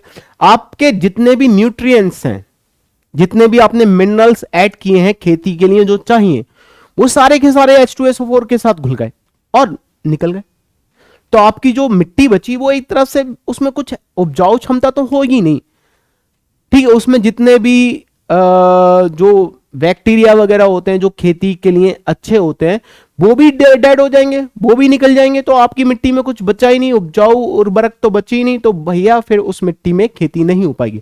Acid rain is harmful for agriculture, trees and plant as it dissolves and washes away the nutrients needed for their growth. It damages the building and other structure made of stone and metal. भाई metal को भी क्या करेगा, corrosion होगा ही होगा, corrosion तो होगा, acid की प्रेजेंस में कोरोजन ज्यादा होता है, और HNO3 और H2SO4 से कोरोजन ही तो भाई एसिड ही तो बनना है। अब आप सोचो आपके घर पे लोहे का गेट है और एसिड रेन हुई तो वो जो लोहे का गेट है अब वो ज्यादा तेजी से जंग खाएगा। The Taj Mahal, which getting affected by the sulfur and nitrogen oxide exhausted by the industries around it, acid rain corrode the water pipe। देखो बेटा अब जरा ये वाला सोचो कितना डैमेज, कितना ज्यादा हार्मफुल है। जो अपने घर पे पानी आ रहा है, ठीक है, वो पानी मान लो पहले कुछ पाइप होते थे मेटल के पाइप में बह बह के अपने घर पे पानी आ रहा है, और वाटर जब रेन हुई तो उससे पीएच कैसा हो गया, एसिडिक। तो अपने घर पे जो पानी आ रहा है वो कैसा आ रहा है, एसिडिक वाटर आ रहा है। तो वो क्या करेगा, जिस मेटल से होके गुजर रहा है उस मेटल को लीच करेगा, उसको गला लेगा, और गलने के बाद क्या होगा, मेटल में जितने भी हार्मफुल मतलब सब्सटेंस होंगे वो अपने पानी में डिसॉल्व हो गए। कैडमियम, मरकरी, निकल, ये जो लेड, ऐसे जो मेटल हैं अगर ये उस मेटल में गलती से भी इंप्योरिटी की फॉर्म में भी है तो भी ये वाटर में डिसॉल्व हो गए, और वो पानी पाइप से होते हुए अपने घर पे आया, हमने उस पानी को पी लिया और हम सोच रहे हैं बढ़िया बढ़िया पानी पिया है, म्युनिसिपल का पानी आ रहा है, लेकिन बेटा वो गलत हो चुका है, वो खराब हो चुका है। कैसे, acid rain corrode the water pipe resulting in the leaching of the heavy metal such as iron, lead, copper enter in the drinking water, और यही पानी हम पीने वाले हैं, तो ये हमारे लिए और भी ज्यादा हार्मफुल हो गया। तो ये भी बेटा एक रेन, एसिड रेन का ही हार्मफुल इफेक्ट होता है। फिर आते हैं अब अपना पार्टिकुलेट्स एयर पॉल्यूटेंट। ठीक है, इसमें देखते हैं particulate air pollutants are the minute solid particle और liquid droplet in air. They are present in the vehicle emission, smoke particle from the fire, dust particle and ashes in the industry. कहां से आते हैं, vehicles में जो emission होता है, smoke particle धुआं from the fire, dust particle हम माइनिंग करते हैं, बिल्डिंग बनाते हैं तो dust particle, and Ashes from the industry. Industry जो होती है वहां से भी राख आती है, जो फ्यूल जलाते हैं उसकी जो राख होती है, उन सब में पार्टिकल बहुत छोटे छोटे पार्टिकल होते हैं, माइन्यूट वेरी स्मॉल पार्टिकल, बहुत ही छोटे छोटे पार्टिकल होते हैं, या फिर लिक्विड की ड्रॉपलेट होती है। जैसे आप कुछ स्प्रे करते हो, है परफ्यूम स्प्रे किया तो परफ्यूम स्प्रे से आपको लगेगा बहुत छोटे छोटे ड्रॉपलेट्स निकले, तो वो भी किस रेंज में होंगे, वो भी पार्टिकुलेट्स, पार्टिकल्स की रेंज में ही कहलाते हैं। Particulates in the atmosphere may be viable or non-viable. The viable particulates, bacteria, fungi, molds, algae are the minute living organisms that are dispersed in the atmosphere. Human beings are allergic to some of the fungi found in the air. They are also causes the plant diseases. तो ये वाले बेटा ऐसे होंगे viable जो हैं particulates, ये वो होंगे जो सराउंडिंग में आ गए हैं, वो लिविंग है, सेटल हो जाएंगे, कभी ना कभी डिस्ट्रॉय हो जाएंगे, अपने आप खत्म हो जाएगा, ज्यादा टेंशन लेने की बात कोई नहीं है। लेकिन हाँ, अगर मान लो कोई ह्यूमन उनके कांटेक्ट में आ गया, वो सराउंडिंग में प्रेजेंट थे और हम वहां पे चले गए, हम उनके कांटेक्ट में आ गए, तो हमारे लिए एलर्जिक है। वायरसेस इसी रेंज में आते हैं, ठीक है, और आप तो जानते ही हो आजकल तो हमें पता ही है सब कुछ कोरोना वायरस के बारे में, ठीक है। वो बोलते हैं कि भाई वो ड्रॉपलेट की फॉर्म में होता है, सेटल भी हो जाएगा, सेटल हो जाएगा, नीचे बैठ जाएगा, उस समय कोई खतरा नहीं है, ठीक है। और वो ह्यूमन के साथ साथ क्या होता है, प्लांट्स में भी फंगी, ये सारे बैक्टीरिया, ये सारे प्लांट्स में भी डिसीजेस फैलाते हैं, ठीक है। इसके बाद आते हैं नॉन वाइबल के बारे में, मतलब ये ऐसे होते हैं जो अपने आप डिस्ट्रॉय नहीं होंगे, ठीक है।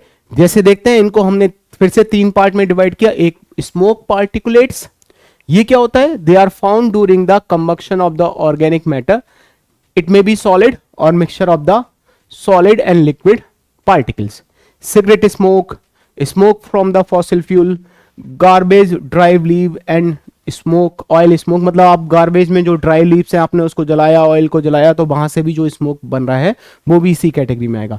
Mist, they are produced by the spray liquid and by the condensation of the vapour in air, ठीक है। आपने जैसे हिट खरीद के लाए, हिट खरीद के ला रहे हो मच्छर मारने के लिए या फिर कॉकरोच मारने के लिए, तो वो भी किस कैटेगरी में, इसी कैटेगरी में। या फिर आपने कुछ गैस रिलीज करी, कोई गैस है जो कि एयर में क्या हो रही है, कंडेंस हो रही है, तो वो भी किसी कैटेगरी में आ गई, मिस्ट की कैटेगरी में आ गई। जैसे sulphuric acid mist and herbicide, insecticide, जितने भी ये पेस्टिसाइड वगैरह होते हैं वो भी सारे छिड़काव होता है, छिड़काव होता है पेड़ पौधों पे, जो छिड़काव है वो लिक्विड का छिड़काव करोगे और वो जो छिड़काव है वो इसी रेंज में आता है। फ्यूम्स, फ्यूम्स क्या होते हैं, आपने देखा कोई लिक्विड है उसमें से धुआं निकल रहा है, या फिर कोई सॉलिड है वो सब्लिमेट हो रहा है, तो वो वहां से जो बनेंगे वो होंगे fumes. They are generally obtain by the formation of vapours during the sublimation, distillation, boiling and other chemical processes. Organic solvent, metal and metallic oxide from the fume particle. ठीक है, तो ये वाले बेटा फ्यूम्स हो गए। नेक्स्ट चलते हैं, अब इनका क्या इफेक्ट पड़ता है हमारे ऊपर। ठीक है, तो they are largely depend upon the particle size. जब 5 माइक्रोन होता है lodges in the nasal passage, but when 10 micron होता है enter in the lungs easily. सबसे ज्यादा भयंकर चीज जो होती है वो होता है lead. Lead is to be major air pollutants emitted by the vehicles. This problem has now become overcome by the using unleaded petrol. Okay, आप आजकल बेटा अगर जाओगे अपने पेट्रोल पंप पे तो वहां पे स्पेशली लिखा होता है we use unleaded petrol only. मतलब वो इंश्योर करना चाहते हैं कि जो आप हमारे यहां से पेट्रोल खरीद रहे हो इसमें लेड नहीं मिला है, लेड नहीं मिला है, ये आपकी हेल्थ पे जाके नुकसान नहीं करेगा। लेड बहुत ज्यादा पॉइजनस होता है और हमारे लिए काफी ज्यादा हार्मफुल है और इजीली ये अपनी चीजों में प्रेजेंट होता है, अपनी बॉडी में पहुंच सकता है। तो इसलिए गवर्नमेंट ने बैन कर रखा है लेडेड पेट्रोल पे। हम लेडेड पेट्रोल को बेच नहीं सकते हैं, तो पेट्रोल पंप वाले भी इंश्योर करना चाहते हैं, लिख देते हैं अनलेडेड पेट्रोल कि हमने इस पेट्रोल को में कहीं से भी कोई लेड नहीं मिलाया, ये सुरक्षित है। Lead interfere with the development and maturation of red blood cells. इसके बाद आते हैं बेटा अपना अगला होता है स्मोक। स्मोक क्या होता है? स्मोक जैसे आप देख सकते हो ये क्या है, a mixture of smoke and fog. Smoke और फोग को एक साथ मिलके क्या बोल देते हैं? Smoke. This is the most common example of air pollution in the many cities through out the world. ये बहुत सारे, जब हम कई बार स्मोक अपने इंडिया में भी होता है, जब जैसे एनसीआर में दिवाली के बाद बहुत ज्यादा स्मोक हो जाता है, बिल्कुल स्मोक हो जाता है, आईज इरिटेट होती है, बाहर आप खड़े नहीं हो सकते हो, ईचिंग होने लगती है, वो उस तरीके का जो पॉल्यूशन होता है वो स्मोक होता है।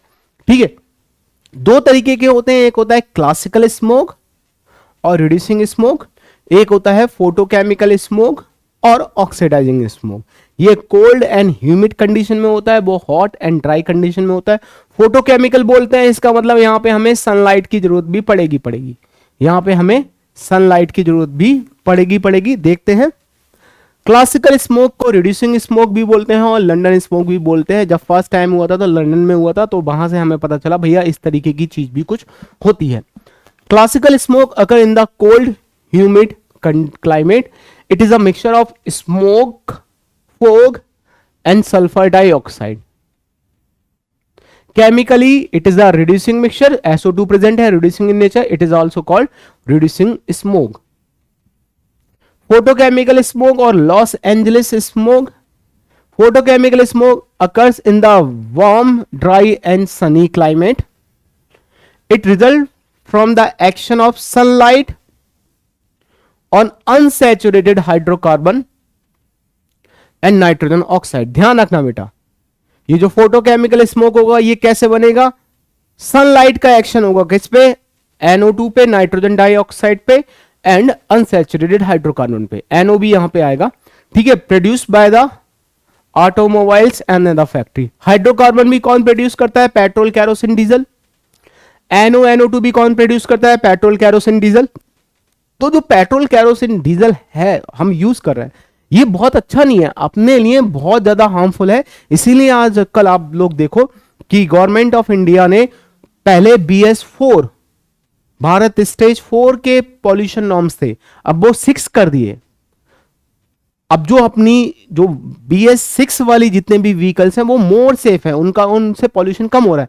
और हल्के हल्के हम लोग जा रहे हैं हाइब्रिड टेक्नोलॉजी पे, जहां पे एक तरह से मोटर और बैटरी दोनों काम करेगी, एक इंटरनल कंबक्शन इंजन और एक बैटरी काम करेगी इलेक्ट्रिकल पावर वाली। या फिर हम लोग जा रहे हैं हल्के हल्के इलेक्ट्रिकल व्हीकल पे, क्योंकि वहां पे पेट्रोल, कैरोसिन का कोई मतलब ही नहीं, पेट्रोल, डीजल का मतलब ही नहीं, तो वो रिलेटिवली सेफ होंगी और अपने एनवायरनमेंट को इतना सारा हार्मफुल इफेक्ट जो हम पढ़ चुके हैं और जो पढ़ने वाले हैं वो नहीं पहुंचाएंगी।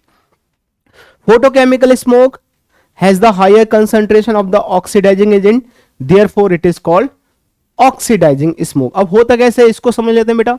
तो देखो formation of photochemical smoke, NO2 absorb energy from the sunlight and break into the nitric oxide and free oxygen. देखो बेटा यहां पे NO2 ने HNO की प्रेजेंस में NO बनाया और एक ऑक्सीजन नेसेंट ऑक्सीजन बनाई, आप बोल सकते हो ऑक्सीजन फ्री रेडिकल बनाई। अब क्या होगा, ये oxygen atom are very reactive combined with the O2 and produce the ozone. इन्होंने क्या किया, ये जो ऑक्सीजन एटम हमारे पास बना था इसने O2 से रिएक्शन किया और क्या बनाया, O3 बनाया। अब ये जो O3 है ये क्या करेगी, ये जो O3 है ये क्या करेगी, ये जो NO बना पहले वाली रिएक्शन से उससे रिएक्शन करेगी, उससे रिएक्शन करके क्या बनाया, NO2 बनाया, O2 बनाया। NO2 फिर से यहां पे आ जाएगा, फिर से NO बनेगा, O बनेगा, NO O2 फिर से O3 बनाएंगे, O3 फिर से इस NO से रिएक्शन करेगी, फिर से NO2 बनेगा। मतलब ये प्रोसेस चलता रहेगा चलता रहेगा चलता रहेगा चलता रहेगा। ठीक है, reaction 1 to generate NO2। NO2 is a brown gas, it is sufficiently high level contribute the haze. मैंने अभी आपको समझाया था बेटा, जब बहुत ज्यादा ट्रैफिक जैम होता है तो आपको रेडिश चीजें दिखाई देंगी।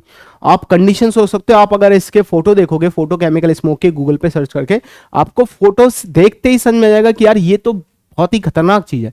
बिल्कुल स्मोक मतलब कोहरा सा छा गया है, दिन में सूरज है ऊपर लेकिन फिर भी कोहरा सा छा गया और लाल लाल कोहरा है। वो किसका है, NO2 की वजह से वो लाल होगा, हैज बन जाता है। आप बाहर निकलोगे तो आपकी आईज में इरिटेशन होगा, इस तरीके का। ठीक है, और बात यहां पे भी खत्म हो जाती तो भी समझ में आता है, बात यहां पे भी खत्म नहीं होती, बात एक स्टेप और आगे बढ़ जाती है। वो क्या होता है, O3 is a toxic gas. Both NO2 and O2 are stronger oxidizing agent. Can react with the unburned hydrocarbon in the polluted air to produce the chemicals such as formaldehyde, acrolein and polyacyl nitrate. तो देखो बेटा बात यहां तक खत्म नहीं हुई। ये जो O3 और NO2 था ये ऑक्सीडाइजिंग एजेंट थे, वहां पे जितने भी हाइड्रोकार्बन थे जो पेट्रोल के कंबक्शन से बने उनके साथ ऑक्सीडेशन स्टार्ट किया, उसको किस में कन्वर्ट कर दिया, फॉर्मल्डिहाइड में कन्वर्ट कर दिया, एक्रोलीन में कन्वर्ट कर दिया और पेन पर ऑक्सी असाइल नाइट्रेट, इस तरीके का कुछ स्ट्रक्चर होगा। ये तो हो गया बेटा असाइल ग्रुप और ये हो गया परऑक्सी लिंकेज और ये हो गया नाइट्रेट, इसमें कन्वर्ट कर देते हैं। ठीक है बेटा, तो ये भी आपको समझ में आ गया हुआ। तो फोटोकेमिकल स्मोक भी काफी ज्यादा डेंजरस है क्योंकि ये NO2 बनाता है, O3 बनाता है, लेकिन उसके बाद भी ये कंपाउंड बनाता है जो कैंसर फॉर्मिंग है, जो कैंसर कॉज करते हैं ह्यूमंस में। ठीक है, इसके बाद चलते हैं अब इनके इफेक्ट देखते हैं। Both ozone and PAN are the powerful eyes irritant, मतलब इनकी वजह से आपको आंखों में बहुत ज्यादा इरिटेशन होगा। Ozone and nitric oxide irritate the nose, throat and their higher concentration causes headache, chest pain, dryness of the throat, cough and difficulty in the breathing. आप जब कभी दिवाली के बाद अगर आपने कभी फील किया हो तो आप बाहर खड़े रहोगे तो आपको नाक में इरिटेशन सी होगी, ज्यादा रहोगे तो गले में भी लगे यार गला खराब हो गया, बाहर होके आया हवा में तो गला खराब हो गया। क्यों, इसी की वजह से। It also causes the corrosion of the metal, stones, building material, rubber and painted surface. तो आप सोचो बेटा आपकी सराउंडिंग में क्या है, NO2 है जो कि ऑक्सीडाइजिंग है, O3 है वो भी ऑक्सीडाइजिंग है, तो जो भी इसकी सराउंडिंग में आया उस सबको ये क्या करेगा, सबको ऑक्सीडाइज कर देगा। तो मेटल आया, मेटल का भी कोरोजन करेगा, स्टोन को भी ऑक्सीडाइज करेगा, बिल्डिंग मटेरियल को भी खराब करेगा, रबर और पेंटेड सरफेस को भी खराब करेगा। How can be control, how can the photochemical smoke be control, कैसे कर सकते भाई, प्राइमरी कॉज को ही रोको ना भाई, जड़ को ही खत्म करो ना, ताकि जड़ खत्म हो जाएगा तो फूल आएगा ही नहीं, फल आएगा ही नहीं। तो control of the primary cause of the photochemical smoke such as NO2 and hydrocarbons with the secondary जो होते हैं ओजोन एंड PN। भाई आपने प्राइमरी को ही रोक दिया, आपने अपने पोल्यूशन अपने व्हीकल में NO2 को नहीं निकलने दिया, हाइड्रोकार्बन को नहीं निकलने दिया, तो ना ही O2 बनेगा, ना ही O3 बनेगा, ना ही PAN बनेगा, ना ही NO2 बनेगा। तो फोटोकेमिकल जो स्मोक है वो ऑटोमेटिकली क्या हो जाएगा, कम हो जाएगा। Use of the catalytic converter in the automobile which prevent the release of the NO and hydrocarbon in the atmosphere. अभी मैंने समझाया बेटा, कुछ साल पहले तक अपने यहाँ भारत स्टेज 4 के नॉर्म्स थे व्हीकल्स के लिए, गवर्नमेंट ने उसको खत्म कर दिया, बोले आज के बाद सारे व्हीकल जो बनेंगे वो भारत स्टेज 6 के बनेंगे। अब जरा अगर डिटेल में अगर आपको इंटरेस्ट हो तो पढ़ के देखना। कैटालिटिक कन्वर्टर जो साइलेंसर होते हैं उस साइलेंसर में डिफरेंट डिफरेंट टाइप के कैटलिस्ट लगाए जाते हैं। वो कैटलिस्ट क्या करते हैं, वो कुछ एक पर्टिकुलर सब्सटेंस को बाहर जाने से पहले चेंज कर देते हैं। सपोज करो कि हमारे पास अंदर बन गया NO, लेकिन वो जो कैटेलिक कन्वर्टर है वो उसको कुछ चेंज कर देगा, उसको कुछ ऐसे बना देगा जो कि हमारे लिए लेस हार्मफुल हो, उसको N2O5 में कन्वर्ट कर दिया। N2O5 हमारे लिए इतना ज्यादा खतरा नहीं है, ठीक है। तो वो क्या है, कैटेलिटिक कन्वर्टर होते हैं ऑटोमोबाइल एग्जॉस्ट सिस्टम में, जो कि निकलने वाली जो गैसेस हैं उसको रिलेटिवली प्योर कर देते हैं, उसको मतलब लेस डेंजरस कर देते हैं। अब चलते हैं अपने नेक्स्ट स्ट्रेटोस्फेरिक पॉल्यूशन के लिए, जो कि मेनली ओजोन होल से रिलेटेड है। इसमें क्या होता है कि हमें पता है स्ट्रेटोस्फेयर में ओजोन होती है, और ओजोन क्या करती है, हमें जितने भी हार्मफुल रेडिएशन होते हैं अल्ट्रावायलेट वाले उन सबसे प्रोटेक्ट करती है। तो लिखा हुआ है the upper stratosphere mainly consist O3 which protect us from the harmful ultraviolet radiation from the sun. Ultraviolet radiation causes the skin cancers in human, therefore it is important to maintain the ozone shield. The UV radiation dissociate the molecular oxygen into the free oxygen atom. These oxygen atom combine with the molecular oxygen to form the ozone. Ozone बनी कैसे होगी, इसके बारे में बोला गया है कि होता क्या है, वहां पे जो ऑक्सीजन होती है, अल्ट्रावायलेट रेडिएशन की प्रेजेंस में क्या होता है, ये कन्वर्ट हो जाती है किसमें, दो ऑक्सीजन एटम में, या फिर आप बोल सकते हो ऑक्सीजन फ्री रेडिकल में। ये ऑक्सीजन फ्री रेडिकल वहां पे एक दूसरा जो ऑक्सीजन मॉलिक्यूल होगा उससे इंटरेक्ट करता है और क्या बनाता है, O3 बना देता है। और इसी रिएक्शन की वजह से हमारे पास एक ओजोन लेयर होती है जो कि हमें बहुत ही ज्यादा हार्मफुल रेडिएशन से प्रोटेक्ट करती है, ठीक है। लेकिन ये ओजोन की जो लेयर है ये ऐसा नहीं है स्टेबल होता है, ओजोन क्या है, अनस्टेबल है एज कंपेयर टू O2। मतलब अगर O3 को देखें तो O3 अगर O2 में कन्वर्ट हो रहा है तो ये स्टेबल हो रहा है, O3 लेस स्टेबल है, O2 मोर स्टेबल है, तो ये रिएक्शन में स्टेबिलिटी आ रही है, तो इसका डेल्टा H होना चाहिए नेगेटिव, ठीक है। तो यहां पे क्योंकि ozone is thermodynamically unstable, it decompose into molecular oxygen. मतलब O3 जो बन गई है वो ऐसा नहीं है कि हमेशा हमेशा के लिए बन गई है, वो फिर से डिसोशिएट हो जाएगी O2 में, फिर से ये रिएक्शन चलती रहेगी, O3 डिसोशिएट हो गया O2 में फ्री रेडिकल में, ऑक्सीजन फ्री रेडिकल फिर से O2 के साथ बनेगा, फिर से O3 बनाएगा, मतलब ये रिएक्शन लगातार चलती रहती है, ठीक है। अब दिक्कत क्या आती है, दिक्कत आती है जो हम अपने रेफ्रिजरेंट AC यूज करते हैं एरोसॉल यूज करते हैं, ये प्रॉब्लम होती है। क्या होता है, the main reason for the ozone hole depletion, ozone layer depletion is the chlorofluorocarbon CFC called the freons also called freons. These compounds are non-reactive, non-inflammable, non-toxic organic molecules and therefore used in the refrigerant and air condition. बहुत ही ज्यादा मात्रा में हम इनको use करते हैं किसमें, refrigerant में और एसीज में।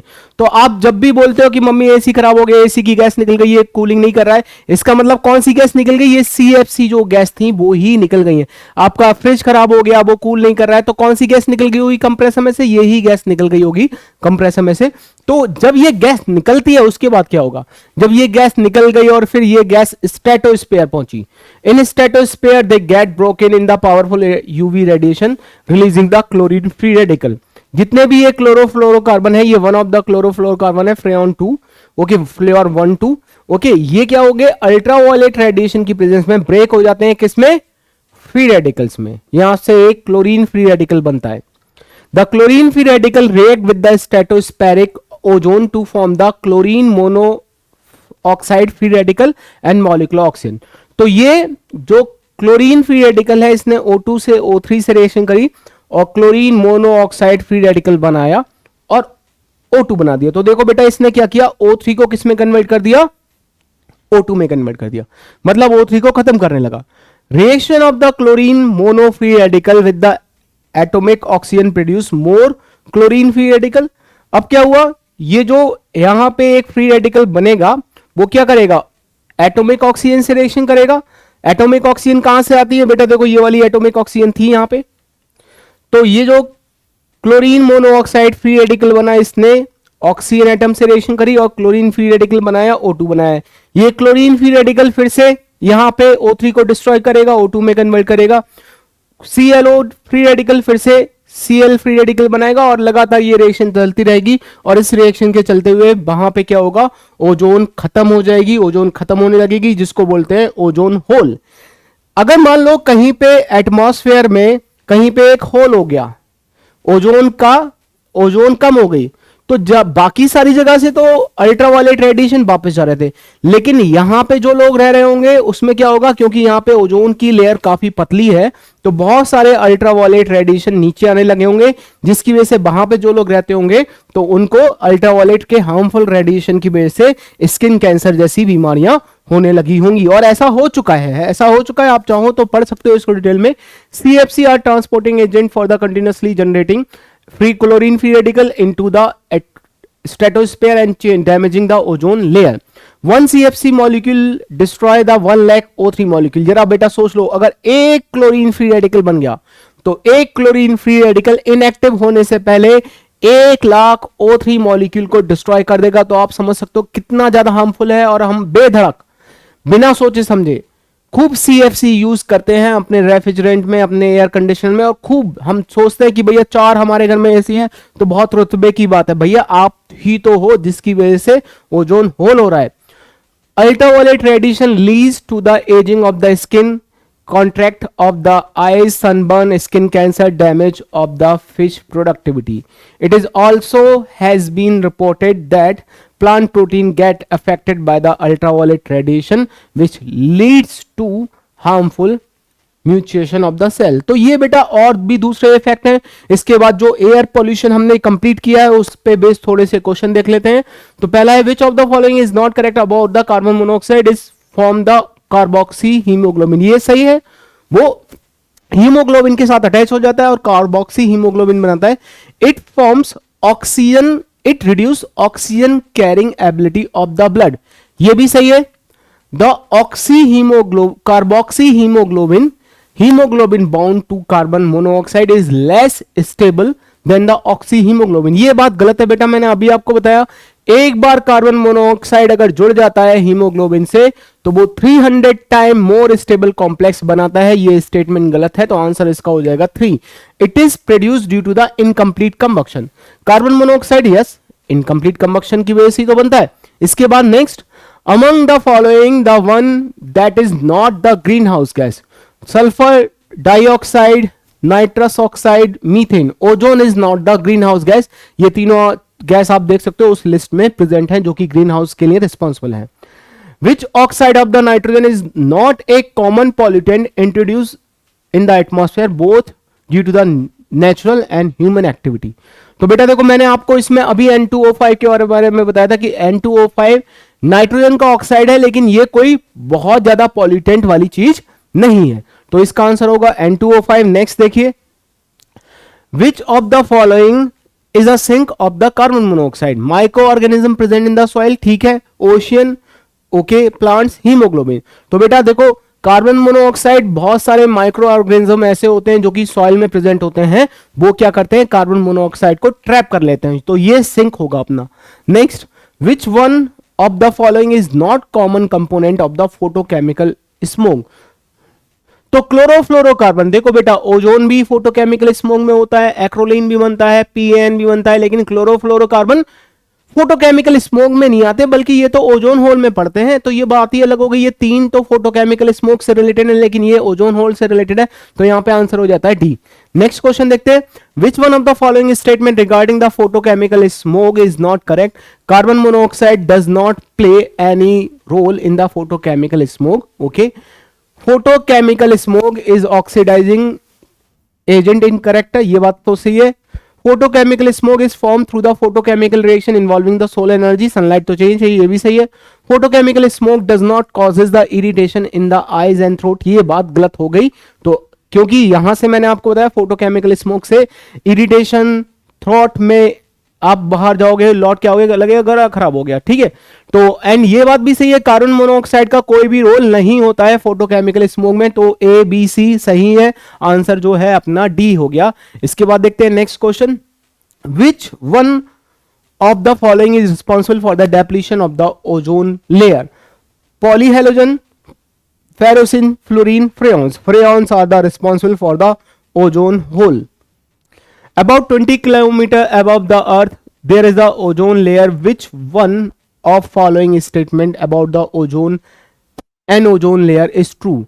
It is beneficial to us to stop the ultraviolet radiation. Yes, ये हमारे लिए बेनिफिशियल है कि अगर हम अल्ट्रावायलेट रेडिएशन को स्टॉप करते हैं.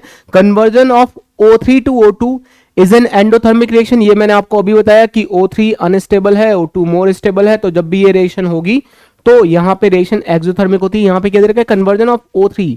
नहीं, ये गलत हो गया बेटा. हमारा जो कन्वर्जन होता है, देखो O2 मोर स्टेबल है, O2 मोर स्टेबल है और O3 लेस स्टेबल है. तो ये प्रोसेस कैसा है, ये प्रोसेस होगा एंडोथर्मिक. तो conversion of O3 to O2 कैसा हो जाएगा, एक्सोथर्मिक. तो ये हो रहा है गलत. नेक्स्ट देखते हैं, ozone is try atomic linear molecule. ये बात सही है, ओजोन ट्राई एटोमिक होता है लेकिन लीनियर नहीं होता है, ये बेंट होता है. तो ये भी गलत हो गया.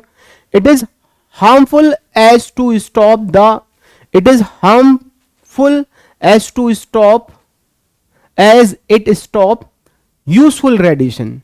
ये भी बेटा देखो गलत हो रहा है. इन्होंने बोला कि ये हार्मफुल है. अगर हम इन यूजफुल रेडिएशन को, ओजोन होल जो है और जो ओजोन है वो अगर इन रेडिएशन को स्टॉप कर देता है तो ये हमारे लिए हार्मफुल है. ये गलत हो गया. अगर वो ओजोन या फिर ओजोन लेयर ये हार्मफुल रेडिएशन को स्टॉप कर रही है, ये हमारे लिए बेनिफिशियल है, हार्मफुल नहीं है. तो ये भी गलत हो गया. ठीक है, तो इन्होंने बोला था कौन सा ट्रू है, तो वो है ट्रू अपना ए वाला. It is beneficial to us to stop the ultraviolet radiation at the ozone layer. ठीक है, तो आंसर हो जाएगा इसका ए. नेक्स्ट क्वेश्चन देखते हैं.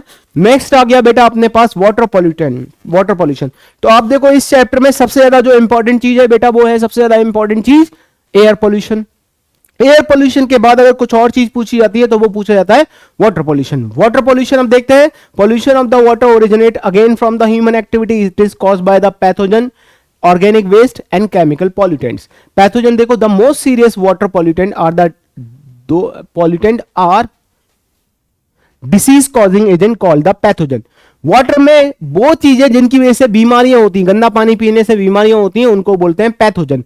It include bacteria and other organism that enter in the water from the domestic waste and animal waste. Human waste contain bacteria which causes the stomach disease.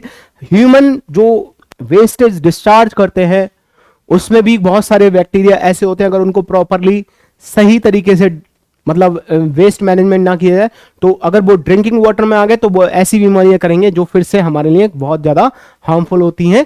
तो water में जितने भी bacteria ऐसे होंगे जो harmful होंगे वो कहीं ना कहीं हमारे को कोई ना कोई डिसीज करेंगे. Then organic waste. Organic waste आप समझते हो, खाना सड़ गया, खाना फेंक दिया, कुछ भी चीज आपके घर पे सड़ रही है वो आपने उठा के फेंक दी. The major pollutants is the organic matter such as food based, leaves, grasses and traces. जो आप कूड़ा फेंकते हो, पत्तियां फेंकते हो, ग्रास फेंकते हो, ये जो होते हैं, these waste are biodegradable. Bacteria decompose organic but consume the oxygen dissolve in the water. जरा सोचो बेटा, आपने पानी में ये सारी चीजें डाल दी तो आपको लगता है यार ये तो गल जाएंगी, ये तो पानी में डाल दो, पानी में गल जाएंगी. आपने पानी में खूब सारा कूड़ा डाल दिया, अपना बचा हुआ खाना डाल दिया और आप सोचो पानी में तो गल जाएगा, पानी इनको सही कर लेगा. लेकिन आप ये भूल गए कि भैया उनको डिस्ट्रॉय करने के लिए ऑक्सीजन चाहिए. अब वो पानी के अंदर पड़े हुए हैं तो किसकी ऑक्सीजन कंज्यूम करेंगे, वाटर की ऑक्सीजन कंज्यूम करेंगे. तो जब वाटर की ऑक्सीजन कंज्यूम हो गई तो वाटर में ऑक्सीजन रही नहीं. तो जब वाटर में ऑक्सीजन नहीं रही तो वाटर में रहने वाले एक्वाटिक एनिमल और एक्वाटिक प्लांट वो तो मर जाएंगे. ठीक है, देखते हैं. The concentration of dissolve oxygen in the water below 6 ppm, the growth of the fishes inhibited. मतलब अगर 6 ppm से कम हो गई ऑक्सीजन का लेवल तो वहां पे मछलियां पनप नहीं पाएंगी. Too much of the organic matter is added to the water. All the available oxygen is used up. आप सोचो आपने इतना कचरा डाल दिया, इतना कचरा डाल दिया कि उनको डिस्ट्रॉय करने के लिए सारी की सारी ऑक्सीजन वाटर की यूज हो गई. तो उस केस में क्या होगा, less concentration of the dissolve oxygen causes the death of the aquatic life. वहां पे कोई भी नहीं पनप सकता जो कि वाटर के अंदर हो. ठीक है, इसके बाद देखते हैं. दो तरीके की चीजें होती हैं, इसको भी समझते हैं. एक होता है एनारोबिक और एक होता है एरोबिक. एरोबिक मतलब क्या होता है, ऐसी चीज जो कि एयर की प्रेजेंस में हो. एनारोबिक मतलब क्या होता है? ऐसी चीज जो कि एयर की एब्सेंस में हो। जैसे आप किसी भी चीज को डिस्ट्रॉय करो, जैसे मैं बताऊं कोई डेड बॉडी हमने हवा में डाल दी है। कई धर्मों में प्रथा होती है कि जब डेड बॉडी कोई डेड हो जाता है तो उसको जाके एक जगह पे छोड़ाते हैं और वहां पे वो नेचुरली एटमॉस्फेयर में डिसोशिएट हो, मतलब ऑक्सीडाइज होता है। तो एयर की प्रेजेंस में बॉडी डिस्ट्रॉय हो रही, तो वो एरोबिक हो गई एयर की प्रेजेंस में।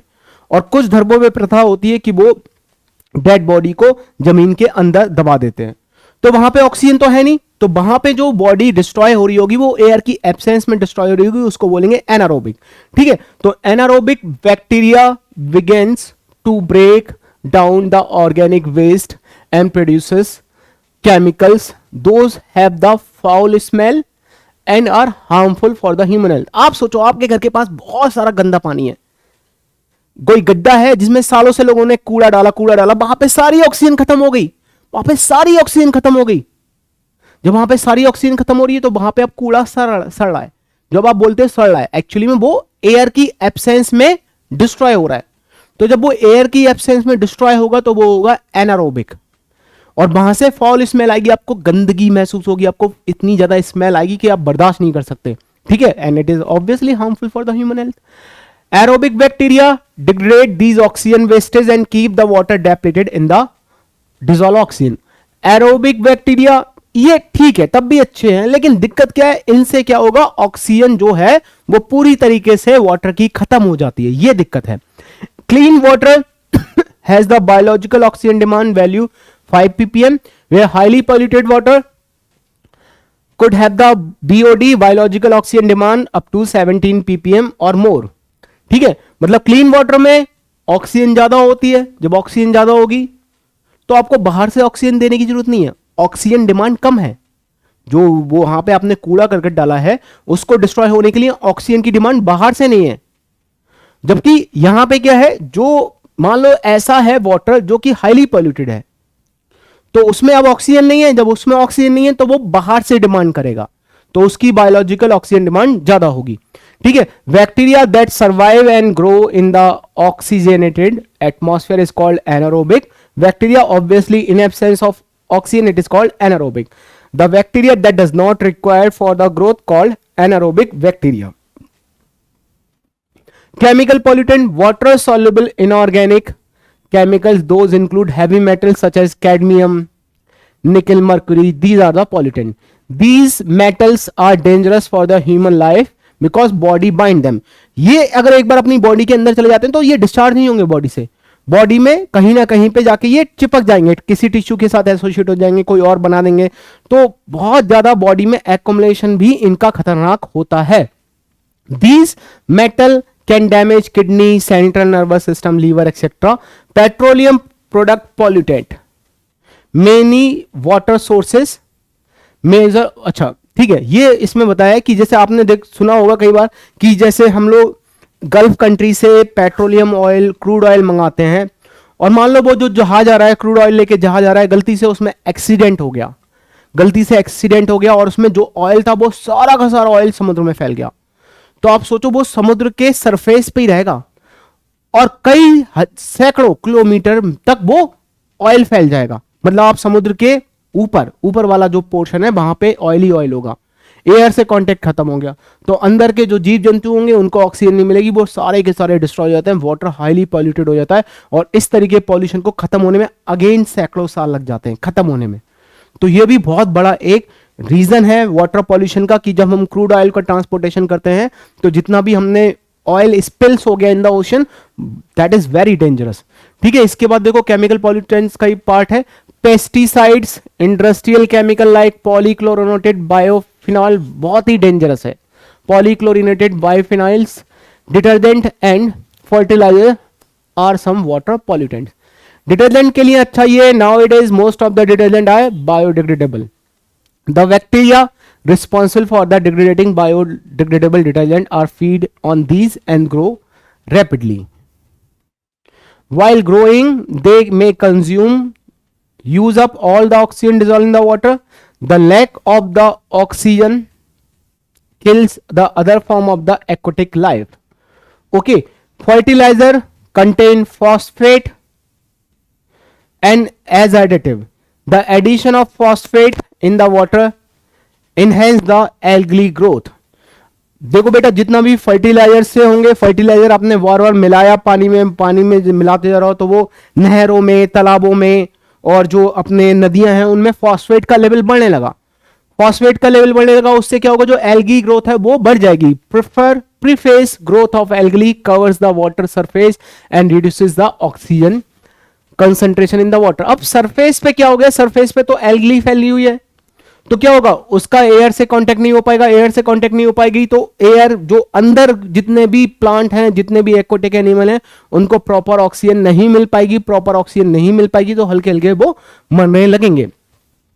This leads to the anaerobic condition and commonly with the accumulation of decay and animal death. The process in which the nutrient enriched water bodies support a dense plant population at the surface, जो plants population है वो surface पे होगी, which kills animal life। लेकिन plants की population तो surface पे है भाई, surface पे बहुत सारे plants की population हो गई, लेकिन उसके अंदर क्या है। आप देखना बेटा, कहीं अगर कोई ऐसा तालाब हो जहां पे सरफेस पे आपको बहुत सारा मतलब कुछ पौधे होते हैं जो पानी के सरफेस पे उगते हैं, तो उसके अंदर मछलियां नहीं होती। क्यों? क्योंकि जो प्लांट्स हैं वो सारी की सारी ऑक्सीजन खा गए, सारी की सारी ऑक्सीजन उन्होंने कंज्यूम कर ली, तो वहां पे मछलियां ज्यादा नहीं होती हैं। Which kill the animal life by the depriving its oxygen and result in the subsequent loss of the biodiversity is called eutrophication। Eutrophication मतलब क्या, कि प्लांट्स तो है लेकिन अंदर मछली नहीं है, तो प्लांट जो जनरेट हुए उसकी वजह से अंदर का जो लाइफ है वो खत्म हो गई। इसके बाद चलते हैं international standard of the drinking water. Fluoride for the drinking purpose water should be tested for the fluoride concentration. Its deficiency in the drinking water cause the disease like tooth decay. Drinking water should have concentration up to 1 ppm. The fluorine minus convert the hydroxyapatite।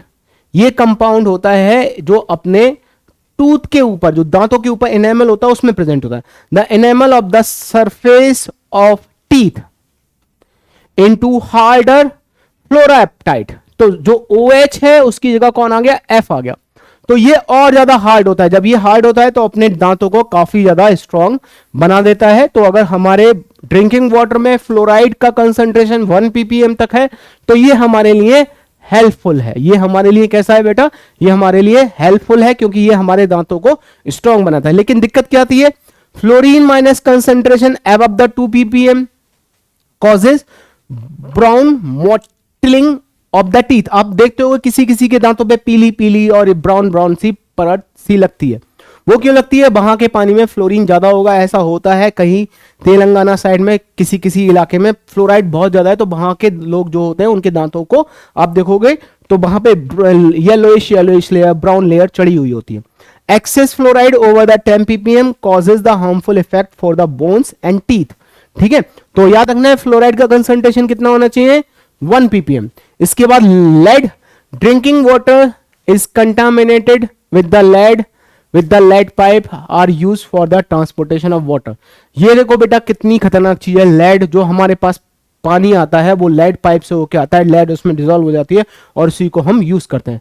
Prescribe upper concentration in the limit of the lead drinking water is the 50 ppm and lead damage kidney, liver and reproductive system etc. Nitrate, the maximum limit of the nitrate in the drinking water is again the 50 ppm.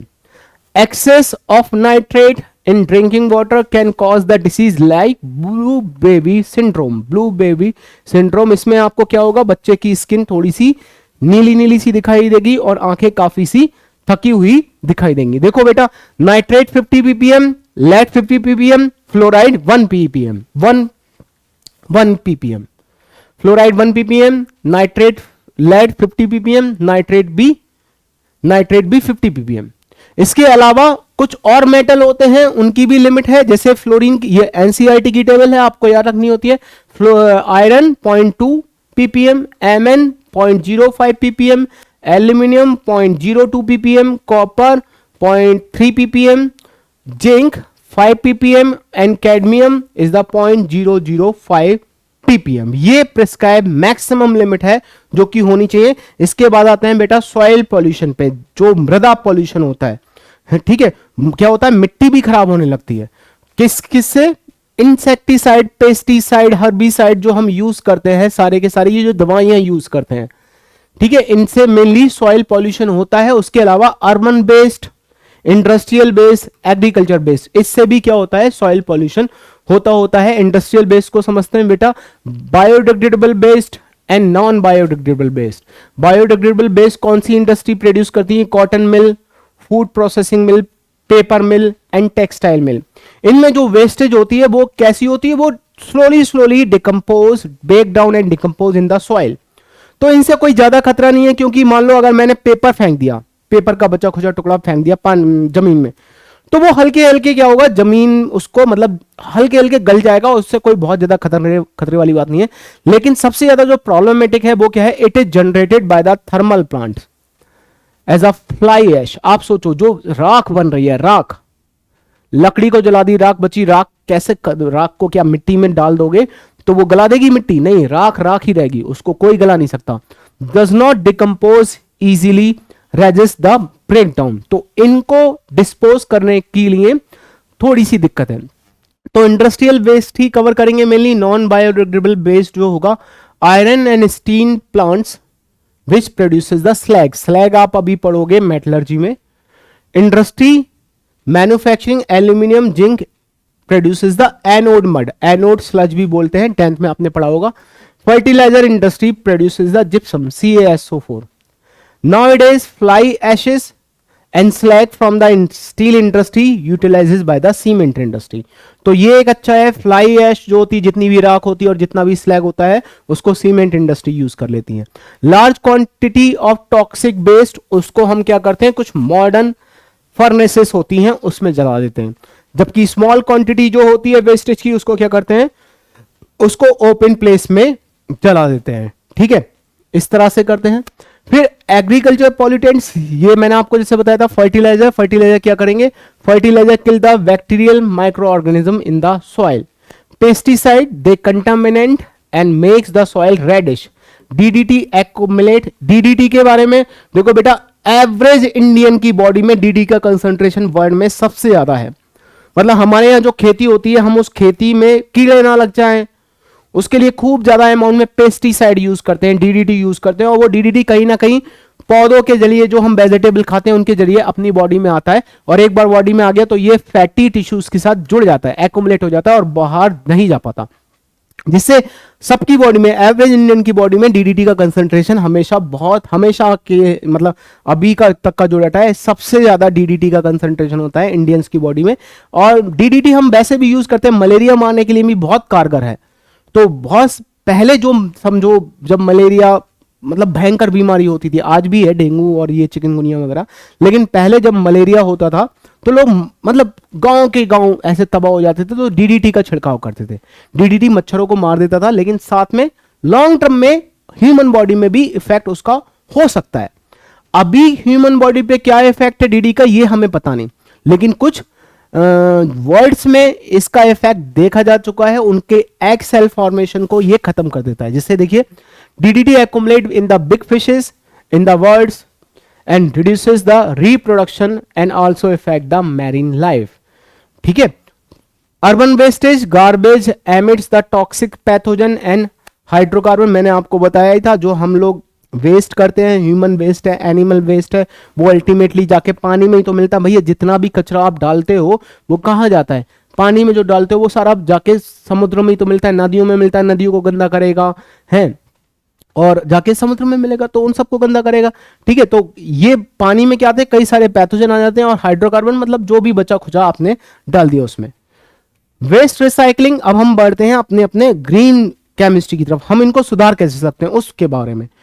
Fuel obtain from the plastic. आजकल बेटा plastic से fuel बनते हैं. They have the high octane rating, बहुत अच्छे हैं. And contain no lead and consider as the green fuel. तो आजकल जो प्लास्टिक वेस्ट से फ्यूल आते हैं वो काफी अच्छे होते हैं, उनमें कोई भी हार्मफुल केमिकल्स नहीं होता है, हम उनको यूज कर सकते हैं। आजकल आप देखते हो खूब ऐड आता है, खूब ऐड आता है कुछ क्लोथ्स का, और वो क्लोथ्स को बोलते हैं भैया इनको हमने रिसाइकिल प्लास्टिक से बनाया है। मतलब इस क्लोथ को बनाने के लिए हमने फैब्रिक में रिसाइकिल प्लास्टिक मिक्स कर दिया। तो ये एक तरह से इकोसिस्टम को बढ़िया करने वाली बात है, इसको अच्छा करने वाली बात है। हम जो वेस्टेज है उसको रीयूज कर रहे हैं, रिसाइकिल कर रहे हैं। The technology has now been developed to produce the electricity from the garbage. ये भी आप सुनते आ रहे हो कि बहुत सारी जगह पे छोटे छोटे पायलट स्केल पे ऐसे इलेक्ट्रिकल प्लांट लगे हुए हैं जो कि कचरे को जला के वहां पे बिजली पैदा करते हैं। Method of the safe disposal of waste कैसे कर सकते हैं भाई? एक तो आप उसको रिसाइकिल करो, सबसे पहली बात तो यही है, जिस भी चीज को आप रिसाइकिल कर सकते हो उसको रिसाइकिल करो। जैसे कपड़ों को और ये जो अपनी रद्दी है इनको फेंको मत, इनको इकट्ठा करो, रद्दी वाले को भेज दो, वो क्या करेगा इनको सप्लाई करेगा पेपर वालों को, पेपर वाले इसको पेपर मिल इसको रिसाइकिल करेंगे। और जो अपना न्यूज़पेपर आता है वो बेसिकली रिसाइकिल पेपर पे ही बनता है, तभी वो व्हाइट नहीं होता, थोड़ी सी उसकी क्वालिटी कम होती है। तो बहुत सारी चीजें हैं जो कि रिसाइकिल, जो अपना कोरोगेटेड मीडियम का जो आप अमेजोन से कोई चीज मंगाते होगे तो उसका जो बॉक्स बना होता है वो भी रिसाइकिल पेपर से बना होता है। तो उनको वेस्ट मत करो, उनको रिसाइकिल करो। चीजों को रिसाइकिल करोगे तो नए पेड़ नहीं कटेंगे, एनवायरमेंटल अपना सेफ रहेगा। बर्निंग इंसर्शन क्या करो, उनको मॉडर्न फर्नेस में बर्न कर दो। मॉडर्न फर्नेस का मतलब क्या है? जहां पे 100% कंबक्शन हो सके। अगर 100% कंबक्शन होगा तो CO2 बनेगी, कार्बन मोनोऑक्साइड नहीं बनेगी, और SO2 और NO2 को भी अगर बन रहा है तो उनको भी हम वहां से अलग कर सकते हैं। Compositing decomposable matter is separated and the degraded. आप कूड़े को अलग कर लो, जो डिकम्पोजेबल है उसको अलग करो, जो नॉन डिकम्पोजेबल है उनको अलग करो। Dumping by the using the dumping yard. Landfill method, आप देखो कई बार क्या होता है शहरों में, जैसे दिल्ली के बाहर की साइडों में जगह जगह पे पहाड़ बने हुए हैं, किसके? कूड़े के पहाड़ बने हुए हैं, वहां पे डंप कर देते हैं, जितना भी कूड़ा होता है दिल्ली का वो वहां पे लाके डाल देते हैं। डंपिंग यार्ड बना रखे हैं। या फिर लैंडफिल, गड्ढा खोद के जो जमीन के अंदर उसको दबा देते हैं, इस तरह से भी कर सकते हैं। ग्रीन केमिस्ट्री क्या है? ग्रीन केमिस्ट्री में हम बेसिकली अपनी जितनी भी साइंटिफिक नॉलेज है वो पूरी की पूरी नॉलेज को लगा देते हैं ताकि हम एनवायरनमेंट को सेव कर सकें। Reduce, recycle, reuse. रिड्यूस करो चीजों को, अपना जो मतलब आप जो भी चीजें मतलब आप 10 किलो अगर कुछ चीज यूज करते हो तो उसको रिड्यूस करके 8 पे ले आओ। वेस्टेज मत करो, रिड्यूस करो, ठीक है। रिड्यूस, रिसाइकिल करो, रीयूज करो, उसी को पहले रीयूज करो फिर उसको रिसाइकिल होने के लिए देख लो। जैसे पॉलिथीन का एग्जाम्पल ले लो, तो पॉलिथीन पहले तो कम से कम यूज करो, रिड्यूस करो। और अगर आपने कोई पॉलिथीन बैग है भी आपके पास तो उसको रीयूज करो, बार बार उसी बैग को रीयूज करते रहो। और रीयूज के बाद भी उसको ऐसे मत फेंको, उसको प्रॉपरली जो रिसाइकेबल, जो रिसाइकिल करते हैं प्लास्टिक को, उन्हीं को जाके दे दो ताकि वो रिसाइकिल हो सके, ठीक है। तो it is a way of thinking and is about the utilizing the existing knowledge and principle of the chemistry and other sciences to reduce the adverse impact on the environment. Green chemistry is about the waste minimization, use of catalyst in place of reagent, use of the non-toxic reagent, use of the renewable resources, improve atom efficiency and use recyclable environmental family solvent। जैसे आजकल आप देखोगे बेटा thermocol के बने हुए हम cup use नहीं करते हैं, बल्कि हम रिसाइकिल बने हुए बनाना फाइबर के बने हुए कप प्लेट यूज करते हैं। जो बैग आप यूज करते हो वो भी बनाना फाइबर से मिलके बना होता है ताकि वो हम एनवायरनमेंट को सेव कर सकें। ग्रीन केमिस्ट्री के एग्जाम्पल क्या है? सबसे पहले तो ड्राई क्लीनिंग में, पहले हम ड्राई क्लीनिंग में टेट्राक्लोरोईथेन यूज करते थे। अब अपने कपड़े कोट वगैरह ड्राई क्लीनिंग होने देते थे तो पहले वो क्या करता था? टेट्राक्लोरोईथेन यूज करता था, जो कि कैसा था? कार्सिनोजेनिक था, वो कैंसर फॉर्मिंग था। लेकिन अब हमने क्या किया? इसको रिप्लेस कर दिया। Now this process has been replaced by the another process where liquefied carbon dioxide. अब हमने लिक्विफाइड कार्बन डाइऑक्साइड से यही करते हैं with the suitable detergent causes less harm to the groundwater. Nowadays, hydrogen peroxide H2O2 is also used for the purpose of bleaching of the cloth in the process of laundry. पहले हम chlorine bleaching करते थे, थोड़े दिन के पहले chlorine bleaching करते थे, लेकिन क्लोरीन ब्लीचिंग से दिक्कत वो ही है, वो स्ट्रेटोस्फीयर में जाएगा, क्लोरीन वहां पे जाके फ्री रेडिकल में ब्रेक हो जाएगा और डिस्ट्रॉय कर देगा ओजोन को। ठीक है, which makes better result and makes use of the lesser amount of water. तो ये हम यूज करते हैं for the dry cleaning of the cloth. फिर bleaching of the paper. Bleaching of the paper बेटा पहले जो ब्लीचिंग करी जाती थी वो क्लोरीन से ही करी जाती थी। ब्लीचिंग पाउडर का मतलब ही लोग समझते हैं CaOCl2, लेकिन अब हम क्या करते हैं, ब्लीचिंग उससे नहीं करते, ब्लीचिंग पाउडर से नहीं करते, वहां पे क्लोरीन होता है जो कि जो chlorine free radical ozone layer को पूरी तरीके से डिस्ट्रॉय कर सकता है। तो इसलिए हम क्या कर सकते हैं, chlorine gas was used earlier for the bleaching agent. Nowadays hydrogen peroxide is the suitable catalyst which promote the bleaching action of hydrogen peroxide is used। मतलब अब हम H2O2 को यूज करते हैं, उसके साथ में कोई कैटलिस्ट भी यूज करना पड़ता है जो कि क्या करे, बेसिकली नेसेंट ऑक्सीजन प्रोड्यूस करे, और नेसेंट ऑक्सीजन वहां पे करेगी। यहां पे ओजोन भी यूज करते हैं, ओजोन भी यूज करते हैं ब्लीचिंग के लिए, इसको भी याद रखना। Synthetic of the chemical, synthesis of the chemical, तो यहाँ पे क्या करते हैं, इथेनॉल जैसे बनाते हैं। तो इथेनॉल कैसे बनता है, पार्शियल ऑक्सीडेशन ऑफ इथीन से बन जाता है। लेकिन इसमें जो हम कैटलिस्ट यूज करते हैं वो कुछ इस तरीके के कैटलिस्ट होने चाहिए जो कि बिल्कुल भी हार्मफुल ना हो, ठीक है। Ethanol is now commercially prepared by the one step oxidation of ethene in presence of ionic catalyst in the aqueous medium with the yield up to 90%। तो बेसिकली बेटा जो हमारा ग्रीन केमिस्ट्री है, उसका सिद्धांत क्या है, उसका एक ही सिद्धांत है कि कैसे भी आपके पास जो मटेरियल है उसकी रिक्वायरमेंट को रिड्यूस करो, उसको रीयूज करो, बार बार यूज करो, और फिर बाद में उसको रिसाइकिल कर दो। तभी हम अपनी जो अर्थ है उसको बहुत ही लॉन्ग टाइम तक सेव रख पाएंगे। और आपको पता है कि हल्के हल्के हमें पेट्रोलियम वाली जो चीजें हैं उनको भी खत्म करना है, कोल को, पेट्रोल को, केरोसिन को, डीजल को, इनका यूज भी खत्म करना है। हल्के हल्के हमें सेफ एनर्जी की तरफ जाना है, ठीक है। इसके बाद आगे देखते हैं, यहां पे रखा है विच one of the following statement is not true, clean water would have BOD value of the 5 ppm, fluoride deficiency in the drinking water is harmful, soluble fluoride often used to bring its concentration up to 1 ppm, the pH of the rainwater is higher than the 6.5, then it is called the acid rain, dissolved oxygen in the cold water can reach up to the concentration 10 ppm। तो देखो बेटा यहाँ पे जो रखा है false statement वो है C वाला। भाई यहाँ पे देखो pH क्या दे रखा है 6.5, आपको मैंने बोला था 6.5 से कम हो अगर pH तो उसको एसिड रेन बोलते हैं। लेकिन यहां तो अगर 6.5 से ज्यादा है तो वो तो बेसिक होगी ना, वो तो बेसिक रेन हो जाएगी अगर 6.5 से ज्यादा होगा, ठीक है। तो यहां पे करेक्ट आंसर हो जाएगा इसका अपना C। नेक्स्ट क्वेश्चन देखते हैं, green chemistry means such reaction which related to the depletion of the ozone layer, study of the reaction in the plant, produce colour during the reaction, reduce the uses, production of the hazardous chemical. उन्होंने बोला reduce the uses and production. आपको क्या करना है, आपको hazardous chemical का production भी reduce करना है और आपको उनका यूज भी कम करना है। तो आंसर अपना क्या हो जाएगा, आंसर अपना हो जाएगा D।